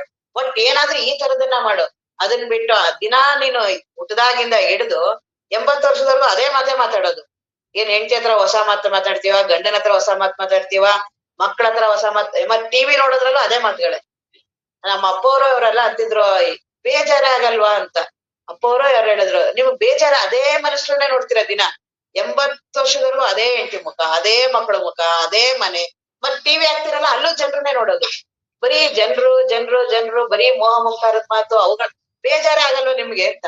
ಹೊರಗಡೆ ಒಂದ್ ಸ್ವಲ್ಪ ಪ್ರಕೃತಿಗೆ ಬನ್ನಿ, ಹೊರಗಡೆ ನೋಡಿ ಮರ, ಒಂದ್ ಪ್ರಜ್ಞೆನೇ ಇಲ್ಲ ನಮ್ಗೆ. ಕತ್ತೆದ್ದು ಒಂದಿನ ಆ ಸೂರ್ಯನ್ ನೋಡೇ ಇಲ್ಲ ನಾವು.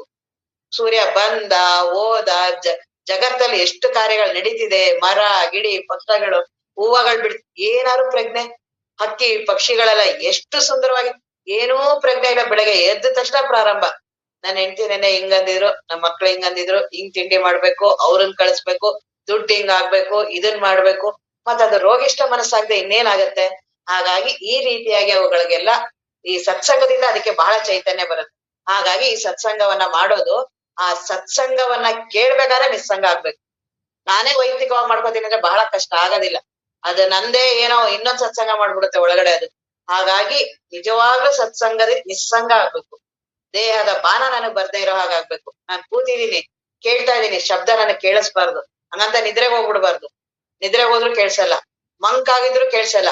ಕೆಲವು ಸಲಿ ಮನಸ್ಸಿಗೆ 5 ದೋಷಗಳಿದೆ. ಪತಂಜಲಿ ಮಹರ್ಷಿಗಳು ಅದನ್ನ ಹೇಳ್ತಾರೆ. ಅದು ಕೇಳ್ತಾ ಇರುತ್ತೆ, ಕೇಳ್ತಾ ಕೇಳ್ತಾ ಕಣ್ ತಟ್ಟೇ ಇರ್ತೀವಿ.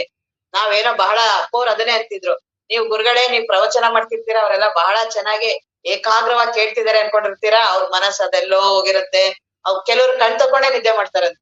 ಆ ರೀತಿ ಕಣ್ ತೆಗ್ದೇ ನಿದ್ದೆ ಮಾಡ್ತಿರ್ತಾರೆ. ನೀವ್ ಅನ್ಕೋತೀರಾ ಇವಾಗ ಬ್ರಹ್ಮಜ್ಞಾನ ಬಹಳ ಚೆನ್ನಾಗಿ ಹೇಳಿದೀನಿ, ಅವ್ರು ಅನ್ಭವ್ಸೋರಿಂದ ನೀವ್ ಅನ್ಕೋತೀರಾ ಅಂತ ಅಪ್ಪವ್ರು ಬಹಳ ತಮಾಷೆ ಮಾಡ್ತಿದ್ರು. ಹಾಗಾಗಿ ಮನಸ್ಸಿಗೆ 5 ದೋಷಗಳಿದೆ. ಅದು ಕೇಳ್ತಾ ಇರುತ್ತಲ್ಲ, ಮಾತಾಡ್ತಾನೂ ಇರುತ್ತೆ. ಮಾತಾಡೋದ್ ನಿಲ್ಸುದ್ವಾ, ಇಲ್ಲ ರೌಂಡ್ ಹೊಡಿಯುತ್ತೆ, ಎಲ್ಲಾ ಬೇರೆ ಕಡೆ ಸುತ್ತಾಡಕ್ ಹೋಗುತ್ತೆ. ಅದಕ್ಕೆ 2 ದೋಷ. ಅದನ್ನೆಲ್ಲಾರು ಎಲ್ಲಾ ಶಾಸ್ತ್ರಗಳಲ್ಲೂ ಹೇಳ್ತಾರೆ. ಮಲ ವಿಕ್ಷೇಪ ದೋಷಗಳು ಅದಕ್ಕಿದೆ. ಅದು ಒಂದು ಚಂಚಲತೆ, ಇನ್ನೊಂದು ಊರೆಲ್ಲ ಸುತ್ತಾಕದು. ಅವೆರಡು ಮಾಡ್ತಿರತ್ತೆ. ಅವೆರಡೂ ಬೇಡ ಅಂತ ನಿಲ್ಸಿ ಏನಾರು ಮಾಡಕ್ ಹೋದ್ರೆ ನಿದ್ದೆ ಹೊಟ್ಟೋಗುತ್ತೆ. ಇಲ್ಲಾಂದ್ರೆ ಮಂಕಾಗಿ ಏನೋ ಆಗ್ಬಿಡತ್ತೆ. ಈ ದೋಷಗಳೆಲ್ಲ ಹೋಗ್ಬೇಕು. ಅವೆಲ್ಲ ಹೋಗ್ಬೇಕು ಅಂದ್ರೆ ನಿತ್ಯ ಸತ್ಸಂಗ ಇರ್ಬೇಕು. ಮತ್ ಹಗಲಿರುಳು ಆ ಅಭ್ಯಾಸ ವೈರಾಗ್ಯ ತುಂಬಾ ಮುಖ್ಯ. ಆ ಅಭ್ಯಾಸ ಯಾವುದು? ಜ್ಞಾನ ಚಿಂತನೆಗೆ ಪೂರಕ ಆಗೋದೇ ಅಭ್ಯಾಸ. ನನಗೆ ಯಾಕೆ ಆ ರೀತಿ ಮನಸ್ಸುಗಳಾಗ್ತಿದೆ ನಾನೇ ನೋಡೋದು. ಯಾಕೆ ಇವತ್ ನನಗೆ ಆ ವಿಷಯ ಬಂತು ಪ್ರವಚನ ಕೇಳ್ಬೇಕಾರೆ, ಯಾಕದ್ ನೆನಪು ಬಂತು? ನೆನ್ನೆ ಬಹಳ ತೀವ್ರವಾಗಿ ಮಾಡಿದೀನಿ ನಾನು ಅದನ್ನ. ಬಹಳ ತೀವ್ರವಾಗಿ ಅವ್ರ ಬಗ್ಗೆ, ಯಾರ ಬಗ್ಗೆನೋ ಏನೋ ಆ ವಿಷಯಾದಿಗಳ ಬಗ್ಗೆ, ದುಡ್ಡನ್ ಬಗ್ಗೆ ಮಾಡಿದೀನಿ, ಅದಿಲ್ಲಿ ನೆನ್ಪು ಮಾಡ್ತಿದೆ. ಇವತ್ತು ಅದನ್ನ ಮಾಡ್ಬಾರ್ದು. ಆ ರೀತಿ ಮಾಡ್ಕೊಂಡು ಅದನ್ನ ಮನಸ್ಸನ್ನ ನಾನೇ ಮಾಡ್ತಾ ಇದ್ರೆ ಆಗ ನಿಧಾನವಾಗಿ ದೇಹ ಬಾನ ಹೋಗುತ್ತೆ. ನಿಧಾನವಾಗಿ ಮನಸ್ಸಿನ ಸಂಪರ್ಕ ಕಳ್ಕೊತೀವಿ. ನಿಧಾನವಾಗಿ ಅಹಂಕಾರದ ಸ್ಪರ್ಶವೇ ಇಲ್ಲ. ಏನ್ ಆತ್ಮಾನುಭವ ಇವ್ರು ಹೇಳ್ತಿದಾರಲ್ಲ, ತಾನೇ ಸ್ಪೃಶಕ್ ಪ್ರಾರಂಭ ಆಗುತ್ತೆ. ಅವ್ರ ರಮಣ ಮಹರ್ಷಿಗಳು ಹೇಳ್ತಾರೆ, ಆ ಕಡೆ ಅದು ಆತ್ಮವಸ್ತುವಿನ ಆಕರ್ಷಣೆ ಬಹಳ ಇದೆ ಅಂತೆ. ಅದು ತುಂಬಾ ಮ್ಯಾಗ್ನೆಟ್ ಪವರ್ ಇದ್ದ ಹಾಗೆ. ನಾವ್ ಸುಮ್ನೆ ಇಲ್ಲ ಅದು ಕಲ್ಪನೆ ಮಾಡೋದು. ಈ ಕಡೆಯಿಂದ ನೀನ್ ಸುಮ್ನೆ ಒಂದ್ ಸ್ವಲ್ಪ ಹಿಂಗ್ ಒಳಗ್ ಹೋಗು, ತೀವ್ರವಾಗಿ ಎಳ್ಕೊಂಡ್ಬಿಡತ್ತಂತದು. ಅಷ್ಟು ತೀವ್ರವಾಗಿದೆ ಅದು. ನೀನು ಹೆಜ್ಜೆನೇ ಇಡ್ತಿಲ್ಲ, ಅದ್ರ ಕಡೆ ಒಂದ್ ಸ್ವಲ್ಪನಾರೇ ಹೆಜ್ಜೆ ಇಟ್ರೆ ಒಳಗಡೆ ತೀವ್ರವಾಗಿ ಅದು ಒಂದು ಸಲಿ ಆ ಆತ್ಮವಸ್ತುವಿನ ಆಕರ್ಷಣೆ ಒಳಗಾದೆ ಜೀವ ತಾನೇ ಹೊರಟೋಗ್ತಾನೆ. ಇವನು ಇದಾನೆ ಅನ್ನೋದು ಏನೂ ಕುರುಹೆ ಉಳಿಯೋದಿಲ್ಲ. ಯಾರು? ನಾನೇ. ಏನ್ ಮಾತಾಡ್ತಾ ಇದ್ದೀನಿ, ಕೇಳ್ತಾ ಇದ್ದೀನಿ, ಮಾಡ್ತಾ ಇದ್ದೀನಿ, ನಂದೇ ಕುರು ಇಲ್ದೇ ಆಗ್ಬಿಡತ್ತೆ. ಅಷ್ಟು ಆ ಆತ್ಮವಸ್ತುವಿನ ಆಕರ್ಷಣೆ, ಅದರ ಸ್ಮರಣೆ, ದೇವ್ರದು. ಮತ್ ನಾನೇ ಇದ್ದೀನಿ ಅದನ್ನ ಅಂತ ಅದನ್ನ ಅನುಭವಿಸ್ಬೇಕು. ಮನಸ್ಸು ಒಂದ್ ಸ್ವಲ್ಪ ಒಳಗೋಗ್ಬೇಕು. ಈ ರೀತಿಯಾದ ಜ್ಞಾನ ಚಿಂತನವನ್ನ ಕೇಳೋದು. ಅವರಿಗೆ ಹೇಳ್ತಿದ್ದಾರೆ ಅದನ್ನ ಯಾವ ರೀತಿಗೆ ನಿಮ್ಗೆ ಇಷ್ಟ ಆಗುತ್ತೋ ಇದ್ರಲ್ಲಿ ಆ ರೀತಿಯಾದ ಪ್ರಕ್ರಿಯೆಗಳನ್ನ ಮಾಡಿ. ಯಾವ್ದಾದ್ರು ಒಂದನ್ನ ಹಿಡಿಬೇಕು, ಯಾವ್ದಾದ್ರು ಒಂದನ್ನ ಮನಸ್ಸು ಮಾಡ್ಲೇಬೇಕು. 3 ತನುವಿಡಿದು ತೋರುವ. ಇಡೀ ನಮ್ಮ ಜೀವನ ಎಲ್ಲ ಇರೋದು ಈ 3 ದೇಹ. 3 ದೇಹ ಅಂದ್ರೆ ಕಾಣಿಸುವ, ಈಗ ಹೊರಗಡೆ ಒಂದು ದೇಹ, ಒಳಗಡೆ ನನಗ್ ಮನಸ್ಸಿದೆ ಅದೊಂದು ದೇಹ, ಇನ್ನೊಂದು ಭಾವ ಅಹಂಕಾರ. ಸೂಕ್ಷ್ಮಾತಿ ಸೂಕ್ಷ್ಮ. ನಮ್ಗೆ ಸ್ಥೂಲ ಗೊತ್ತಾಗತ್ತೆ, ಬಾಕಿದೆರಡನ್ನ ಅನುಭವಿಸ್ತಾ ಇರ್ತೀವಿ. ಅದಿದ್ರೆ ನಾವಿದೀವಿ, ಅಷ್ಟು ನಮಗ್ ಗೊತ್ತಿದೆ. ಅದ್ರದ್ದು ನಮ್ಗೇನು ಗೊತ್ತಾಗಲ್ಲ. ಏನ್ ಮಹಾತ್ಮರು ಹೇಳ್ತಿರ್ತಾರೆ ಅದ್ರ ಮೇಲೆ ನಂಬಿಕೆ. ನನಗೆ ಬಹಳ ಈಗ ನಂಗೆ ಸ್ಪಷ್ಟವಾಗಿ ಕಾಣೋ ದೇಹ ಹೊರಗಡೆದು. ಇದು ಸ್ಥೂಲ ದೇಹ. ಒಳಗಡೆ ಮನಸ್ಸೆಲ್ಲ ಇದೆಯಲ್ಲ, ಅಂತಃಕರಣಗಳೆಲ್ಲ ಸೂಕ್ಷ್ಮ. ಮೂಲ ಅಂತಃಕರಣ ಅಹಂಕಾರ ಏನಿದೆ ಅದು ಕಾರಣ ದೇಹ. ಈ 3 ದೇಹಗಳೇ, ಈ 3 ದೇಹನೇ ನನ್ನ ಜಗತ್ತು. ಈ 3 ದೇಹಗಳೇ ನನ್ನ ಬದುಕು. ಈ 3 ದೇಹ ಬಿಟ್ಟು ನಾನು ಬದುಕಿಲ್ಲ. ನನಗೆ ಸ್ಥೂಲ ದೇಹ ಬರುತ್ತೆ, ಅವಾಗ ಇವೆಲ್ಲವೂ ಪ್ರಕಟ ಆಗಿ 3 ದೇಹಗಳು ಎಚ್ಚರದ ಅವಸ್ಥೆ ಬರುತ್ತೆ ನನಗೆ. ಇಲ್ಲೆಲ್ಲಾ 25 ತತ್ವಗಳನ್ನ ನಾನು ಅನುಭವಿಸ್ತೀನಿ. 25 ತತ್ವಗಳು ಒಂದೇ ಸಲಿ ಪ್ರಕಟ ಆಗತ್ತೆ ನನಗೆ. ನನ್ ಸ್ಥೂಲ ದೇಹ ಬಂದ ತಕ್ಷಣ 25 ಎಲ್ಲಾ ಪಂಚಭೂತಗಳಿಂದ ಏನು 25 ಇರುತ್ತೆ ಇಷ್ಟು ಒಂದೇ ಸ್ಥಳ ಪ್ರಕಟ ಆಗತ್ತೆ. ಇದೇ ಸ್ಥೂಲ ದೇಹ. ಸೂಕ್ಷ್ಮ ದೇಹ. ಇನ್ನ ಕನಸಿಗೆ ಹೋಗ್ತೀವಿ. ಕನಸಿನಲ್ಲಿ ಅಲ್ಲಿ 17 ತತ್ವಗಳು. ಏನು ಒಂದು 5 ಇರೋದಿಲ್ಲ ಅಲ್ಲಿ, ಈಗ 8 ಇರೋದಿಲ್ಲ ಅಲ್ಲಿ, 8 ಇರೋದಿಲ್ಲ. 17 ತತ್ವ. 25ರಲ್ಲಿ 8 ಇರೋದಿಲ್ಲ. ಜ್ಞಾತೃ ಮತ್ತೆ ಭೂತ ಮುಂದೆ ಹೇಳ್ತಾರೆ, ಅವರೇ ಹೇಳ್ತಾರೆ. ಚಿತ್ತ 5 ಪಂಚಭೂತಗಳು, ಇನ್ನ 3, ಈ ಒಟ್ಟು 8 ಕನಸಲ್ಲಿರಲ್ಲ. ಅಲ್ಲಿ ಸೂಕ್ಷ್ಮವಾಗಿ ಇದೇ ರೀತಿನ ಅಲ್ಲೂ ಅನುಭವಿಸ್ತೀನಿ. ಅದು ಸೂಕ್ಷ್ಮ ದೇಹ. ಇನ್ನು ಕಾರಣ ದೇಹ ಅಲ್ಲಿ ಮರೆಯಾಗೇ ಬಿಡುತ್ತೆ. ಅಲ್ಲಿ ಯಾವ್ದೋ ಅಜ್ಞಾನದ ಅವಸ್ಥೆ ಬಂದು, ಇದೆಲ್ಲ ಯಾರ್ದೋ ಕಥೆ ಅಲ್ಲ, ನಂದೇ ಕತೆ. ನನಗೆ ಗೊತ್ತಿಲ್ಲ. ನಾನು ಯಾರ್ದೋ ಕಥೆನಾಗ ಹೌದು ಅಂತಿರ್ತೀನಿ. ನನ್ ಕಥೆನೆ. ನಾನು ಎಚ್ಚರ ಆಗ್ತೀನಿ. ಇಷ್ಟು ಎಲ್ಲಾ ಪ್ರಕಾಶಮಾನವಾಗಿ ಕಣ್ಣು, ಇಂದ್ರಿಯಗಳು ಇವುಗಳನ್ನೆಲ್ಲಾ ಬಳಸಿ 3 ದೇಹದಲ್ಲೇ ಓಡಾಡ್ತಿರ್ತೀನಿ. ಕಾರಣ ದೇಹಕ್ಕೆ ಹೋಗ್ತಿರ್ತೀನಿ, ಸೂಕ್ಷ್ಮ ದೇಹಕ್ಕೆ ಬರ್ತೀನಿ, ಎಚ್ಚರ ದೇಹಕ್ಕೆ ಬರ್ತೀನಿ. ಈ ಎಚ್ಚರದ್ದು ಸ್ಥೂಲ, ಸೂಕ್ಷ್ಮ, ಕಾರಣ 3ರಲ್ಲೇ ಓಡಾಡೋದು. ಇಡೀ ನನ್ನ ಬದುಕೆಲ್ಲ ಇಲ್ಲೇನೆ. ಸ್ಥೂಲದಲ್ಲೇ ನನ್ ಸಂಸಾರ ಗಿಂಸಾರ ಎಲ್ಲ ಏನೇನ್ ಮಾತಾಡ್ತೀನಿ ಎಲ್ಲ ಈ ಸ್ಥೂಲದಲ್ಲೇ ಬರೋದು. ಎಚ್ಚರ ಇದ್ದಾಗಲೇ ಬರೋದು ಇವೆಲ್ಲ. ಕನಸಿಗೆ ಹೋಗ್ತೀನಿ, ಇವ್ರನ್ನೆಲ್ಲ ಬಿಟ್ಟು ಅಲ್ಲೊಂದ್ ನಂದೇ ಒಂದ್ ಜಗತ್ ಮಾಡ್ಕೊಂಡ್ಬಿಡ್ತೀನಿ. ಅಲ್ಲೇ ಜಗತ್ತು, ಅಲ್ಲೆಲ್ಲ ಮನುಷ್ಯರನ್ನ ಕಷ್ಟ ಸುಖಗಳನ್ನೆಲ್ಲ ಮಾಡ್ಕೋತೀನಿ. ಕಾರಣಕ್ಕೆ ಹೋಗ್ತೀನಿ, ಏನು ಪ್ರಜ್ಞೆ ಇಲ್ಲದೆ ಮಲ್ಕೋತೀನಿ. ಇದೇ ನನ್ನ ಇಡೀ 3 ಸ್ಥೂಲ, ಸೂಕ್ಷ್ಮ, ಕಾರಣ, ಈ 3 ದೇಹದಲ್ಲೇ ನನ್ನ ಬದುಕು. ಓಡಾಡ್ತಾ ಇರ್ತೀನಿ. 3 ತನುವಿಡಿದು ತೋರುವ, ಇದು ತೋರುತ್ತೆ ಅಂತ. ತೋರೋದಂದ್ರೆ ಬರೀ ಕಾಣಿಸ್ತಾ ಇದೆ. ಹೌದಾ, ನಿಜವಾಗ್ ನಾನ್ ಕಾಣಿಸ್ತಾ ಇದ್ದೀನ? ನನಗ್ ಹಂಗ ಅನಿಸ್ತಾನೆ ಇಲ್ಲ. ಕೂತಿದ್ದೀನಲ್ಲ, ನಾನೆಲ್ಲಿ ಕಾಣಿಸ್ತಾ ಇದ್ದೀನಿ? ನಾನು ಕೂತಿದ್ದೀನಿ, ಮಾತಾಡ್ತಾ ಇದ್ದೀನಿ, ಎಲ್ಲ ಅನುಭವಗಳಿದೆ, ಚಳಿ ಮಳೆಗಳ ಅನುಭವ ಇದೆ, ನಾನೆಲ್ಲಿ ತೋರ್ತೀನಿ? ಅವ್ರು ಅಂತಿದ್ದಾರೆ ನೀವು ತೋರೋರು ಅಂತ. ಹಾಗಾಗಿ ಇದೇ ಸಂಶಯ ಬರ್ಬೇಕು ಸಾಧಕನಿಗೆ. ಹೌದು, ಗುರುಗಳು ಹೇಳೋರ್ ಅಂದ್ಮೇಲೆ ತೋರ್ತೀವಿ, ಅದನ್ನ ಹೇಳ್ಕೊಂಡ್ ಓಡಾಡೋದಲ್ಲ. ನನಗೆ ಜಿಜ್ಞಾಸೆ ಬರ್ಬೇಕು, ಹೌದಾ ನಾನ್ ತೋರೋನು ಅಂದ್ಮೇಲೆ ಇಷ್ಟೊಂದ್ ಯಾಕೆ ಹೋರಾಡ್ತಾ ಇದ್ದೀನಿ? ಬರೀ ನಾನ್ ಕಾಣಿಸ್ತೀನ? ಹೌದು, ಬರೀ ಸ್ಥೂಲ ದೇಹದಲ್ಲಿ ಅಷ್ಟೇ ಮಾತ್ರ ಇರ್ತೀಯ. ನೀನ್ ನಿದ್ರೆಗೆ ಹೋದ್ರೆ ಅಲ್ಲಿ ಇಲ್ವೇ ಇಲ್ಲ. ಕಾರಣ, ಕನಸಿಗೆ ಹೋದ್ರೆ ಇಲ್ವೇ ಇಲ್ಲ ನೀನು. 17 ತತ್ವದಲ್ಲಿ ಇರ್ತೀಯ ಅಲ್ಲಿ ನೀನು. ಈಗ ಏನಿದೆಯಲ್ಲ 25 ಬಹಳ ಇದೀನಿ ಅಂತೀಯಲ್ಲ, ಕನಸು ಬಂದ್ರೆ ಎಲ್ಲೋದೆ ನೀನು?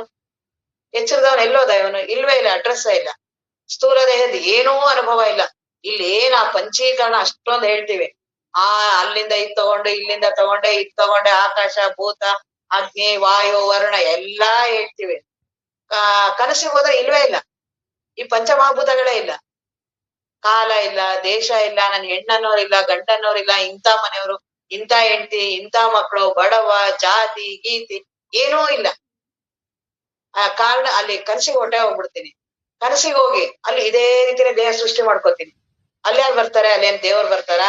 ಇಲ್ಲ ಯಾರು ಗುರುಗಳು ಬಂದ್ ದೇಹ ಮಾಡ್ಕೊಡ್ತಾರ? ಇದೇ ರೀತಿ ಒಂದ್ ಜಗತ್ ತಾನೇ ಸೃಷ್ಟಿ ಆಗತ್ತೆ. ಆ ಜಗತ್ತೊಳಗಡೆ ನಾನಿರ್ತೀನಿ. ನನ್ ಮನಸ್ಸೇನೆ. ನನ್ ಮನಸ್ಸಿಗೆ ಎಷ್ಟು ಸಾಮರ್ಥ್ಯ ಅಂದ್ರೆ ಜಗತ್ತನ್ನು ಸೃಷ್ಟಿ ಮಾಡೋದು. ಮಾಡಿದೆ ಕನಸಿನ ಅನುಭವ ನೋಡು. ಇಡೀ ಜಗತ್ ಇಲ್ಲೇನ್ ಹೇಗಿದೆಯೋ ಹಾಗೆ ಇದೆ ಅಲ್ಲಿ, ಏನೂ ವ್ಯತ್ಯಾಸ ಇಲ್ಲ. ಅಲ್ಲೂ ಇದೇ ಪಂಚೀಕರಣ ಹೇಳ್ತಿರ್ತೀನಿ. ಅಲ್ಲೂ 5 ಪಂಚ ಮಹಾಭೂತಗಳು, ಅಲ್ಲೂ ಎಲ್ಲ ಗಾಳಿ, ಅಗ್ನಿ, ವಾಯು ಎಲ್ಲ ಇದ್ರಂಗೆ ಅಲ್ಲೂ ಮಾತಾಡ್ತಾ ಇರ್ತೀನಿ. ಅಲ್ಲಿ ಯಾರ್ ಮಾಡಿದ್ರು?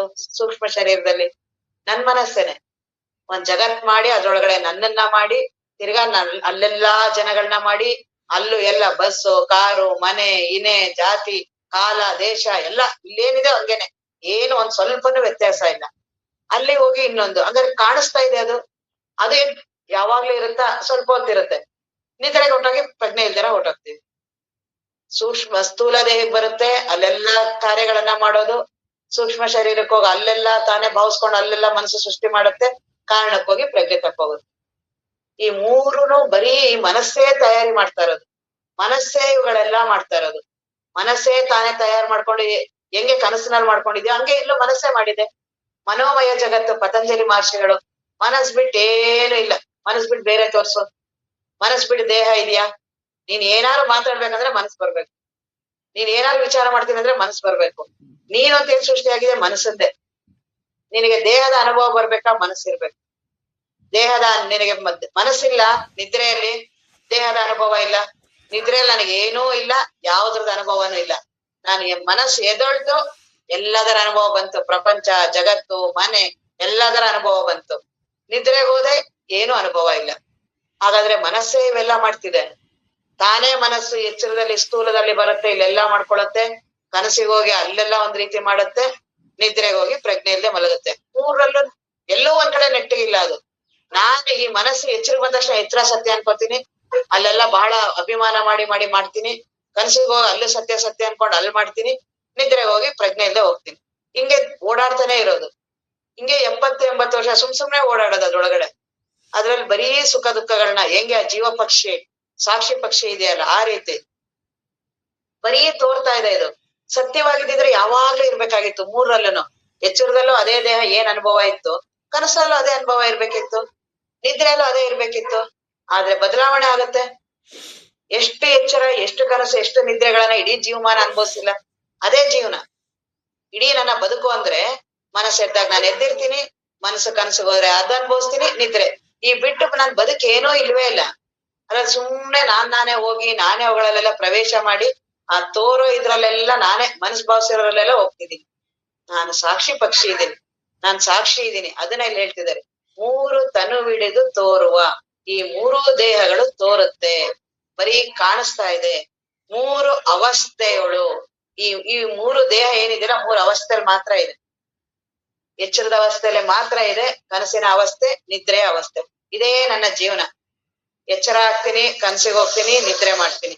ಈ ರೀತಿ ಮೂರು ಅವಸ್ಥೆಗಳು, ಮೂರು ಗುಣವೃತ್ತಿ, ಮೂರು ಗುಣಗಳಿದೆಯಂತೆ. ಎಚ್ಚರಕ್ಕೆ ಸಾತ್ವಿಕ ಗುಣ.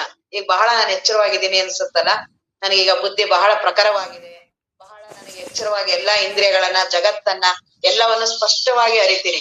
ಹಾಗಾಗಿ ಇದು ಸತ್ವಗುಣ ಎಚ್ಚರ. ಕನಸಲ್ಲಿ ಏನೇನೋ ಮೊಮ್ಮಬ್ಬು, ಯಾರೋ ಬರ್ತಾರೆ, ಏನೋ ಇದೆ, ಸಂಬಂಧ ಗೊತ್ತಿಲ್ಲ. ನಾನು ಕನಸು ಎದ್ದಾದ್ಮೇಲೆ ಹೇಳ್ತೀವಲ್ಲ, ಅದ್ ಏನೇನೋ ಕನಸು ಬಂತು, ಏನೋ ಗೊತ್ತೇ ಆಗಿಲ್ಲ. ಯಾಕೆ ಅಲ್ಲಿ ಬುದ್ಧಿ ಮರೆಯಾಗಿರತ್ತೆ.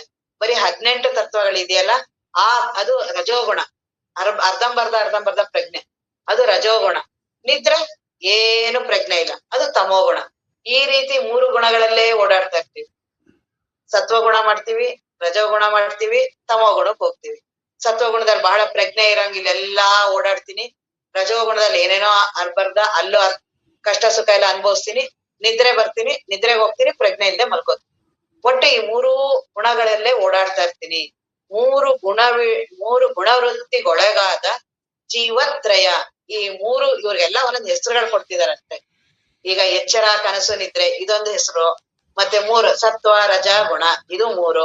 ಈ ಎಚ್ಚರ ಈಗ ಏನ್ ಹೇಳ್ತಿದಾರೆ, ಜೀವತ್ರಯ, ವಿಶ್ವಜೀವ, ತೈಜಸ ಜೀವ, ಪ್ರಾಜ್ಞೆ ಜೀವ. ಸಂಸ್ಕೃತದಲ್ಲಿ ಹೇಳ್ತಿದಾರೆ ಅಷ್ಟೇ. ನೀನ್ ಎಚ್ಚರ ಆದ, ನೀನ್ ಎಚ್ಚರದ ಜೀವ, ವಿಶ್ವಜೀವ, ತೈಜಸ ಜೀವ. ನೀನೇ ಕನ್ಸಿಗೆ ಹೋಗ್ತೀಯ, ನೀ ತೈಜಸ ಜೀವ. ಪ್ರಾಜ್ಞೆ ಜೀವ, ನಿದ್ರೆ ಹೊಟ್ಟೋಗ್ತೀಯ. ಈ ಮೂರೂ ಜೀವತ್ರಯದ ದೂರು ಒಡೆಯದ. ಇವ್ರನ್ನ ಇಷ್ಟೊಂದು ಅವ್ರನ್ನ ಲಕ್ಷ ಕೊಟ್ಟು ನೋಡಕ್ ಹೋಗ್ಬೇಡ, ಅವ್ರ ಸಂಬಂಧನೇ ಇಲ್ಲ ನನಗೆ.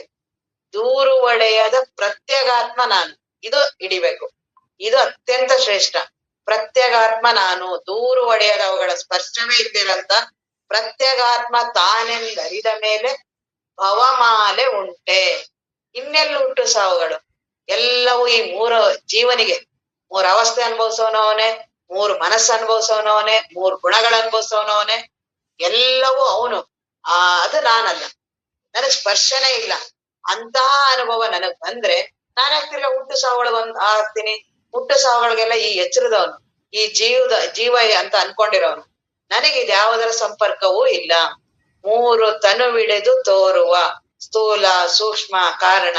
ಮೂರು ತನುವಿಡೆದು ತೋರುವ ಮೂರು ಅವಸ್ಥೆಗಳು, ಎಚ್ಚರ, ಕನಸು, ನಿದ್ರೆ. ಮೂರು ಗುಣವೃತ್ತಿ, ಸತ್ವಗುಣ, ರಜೋಗುಣ, ತಮೋಗುಣ.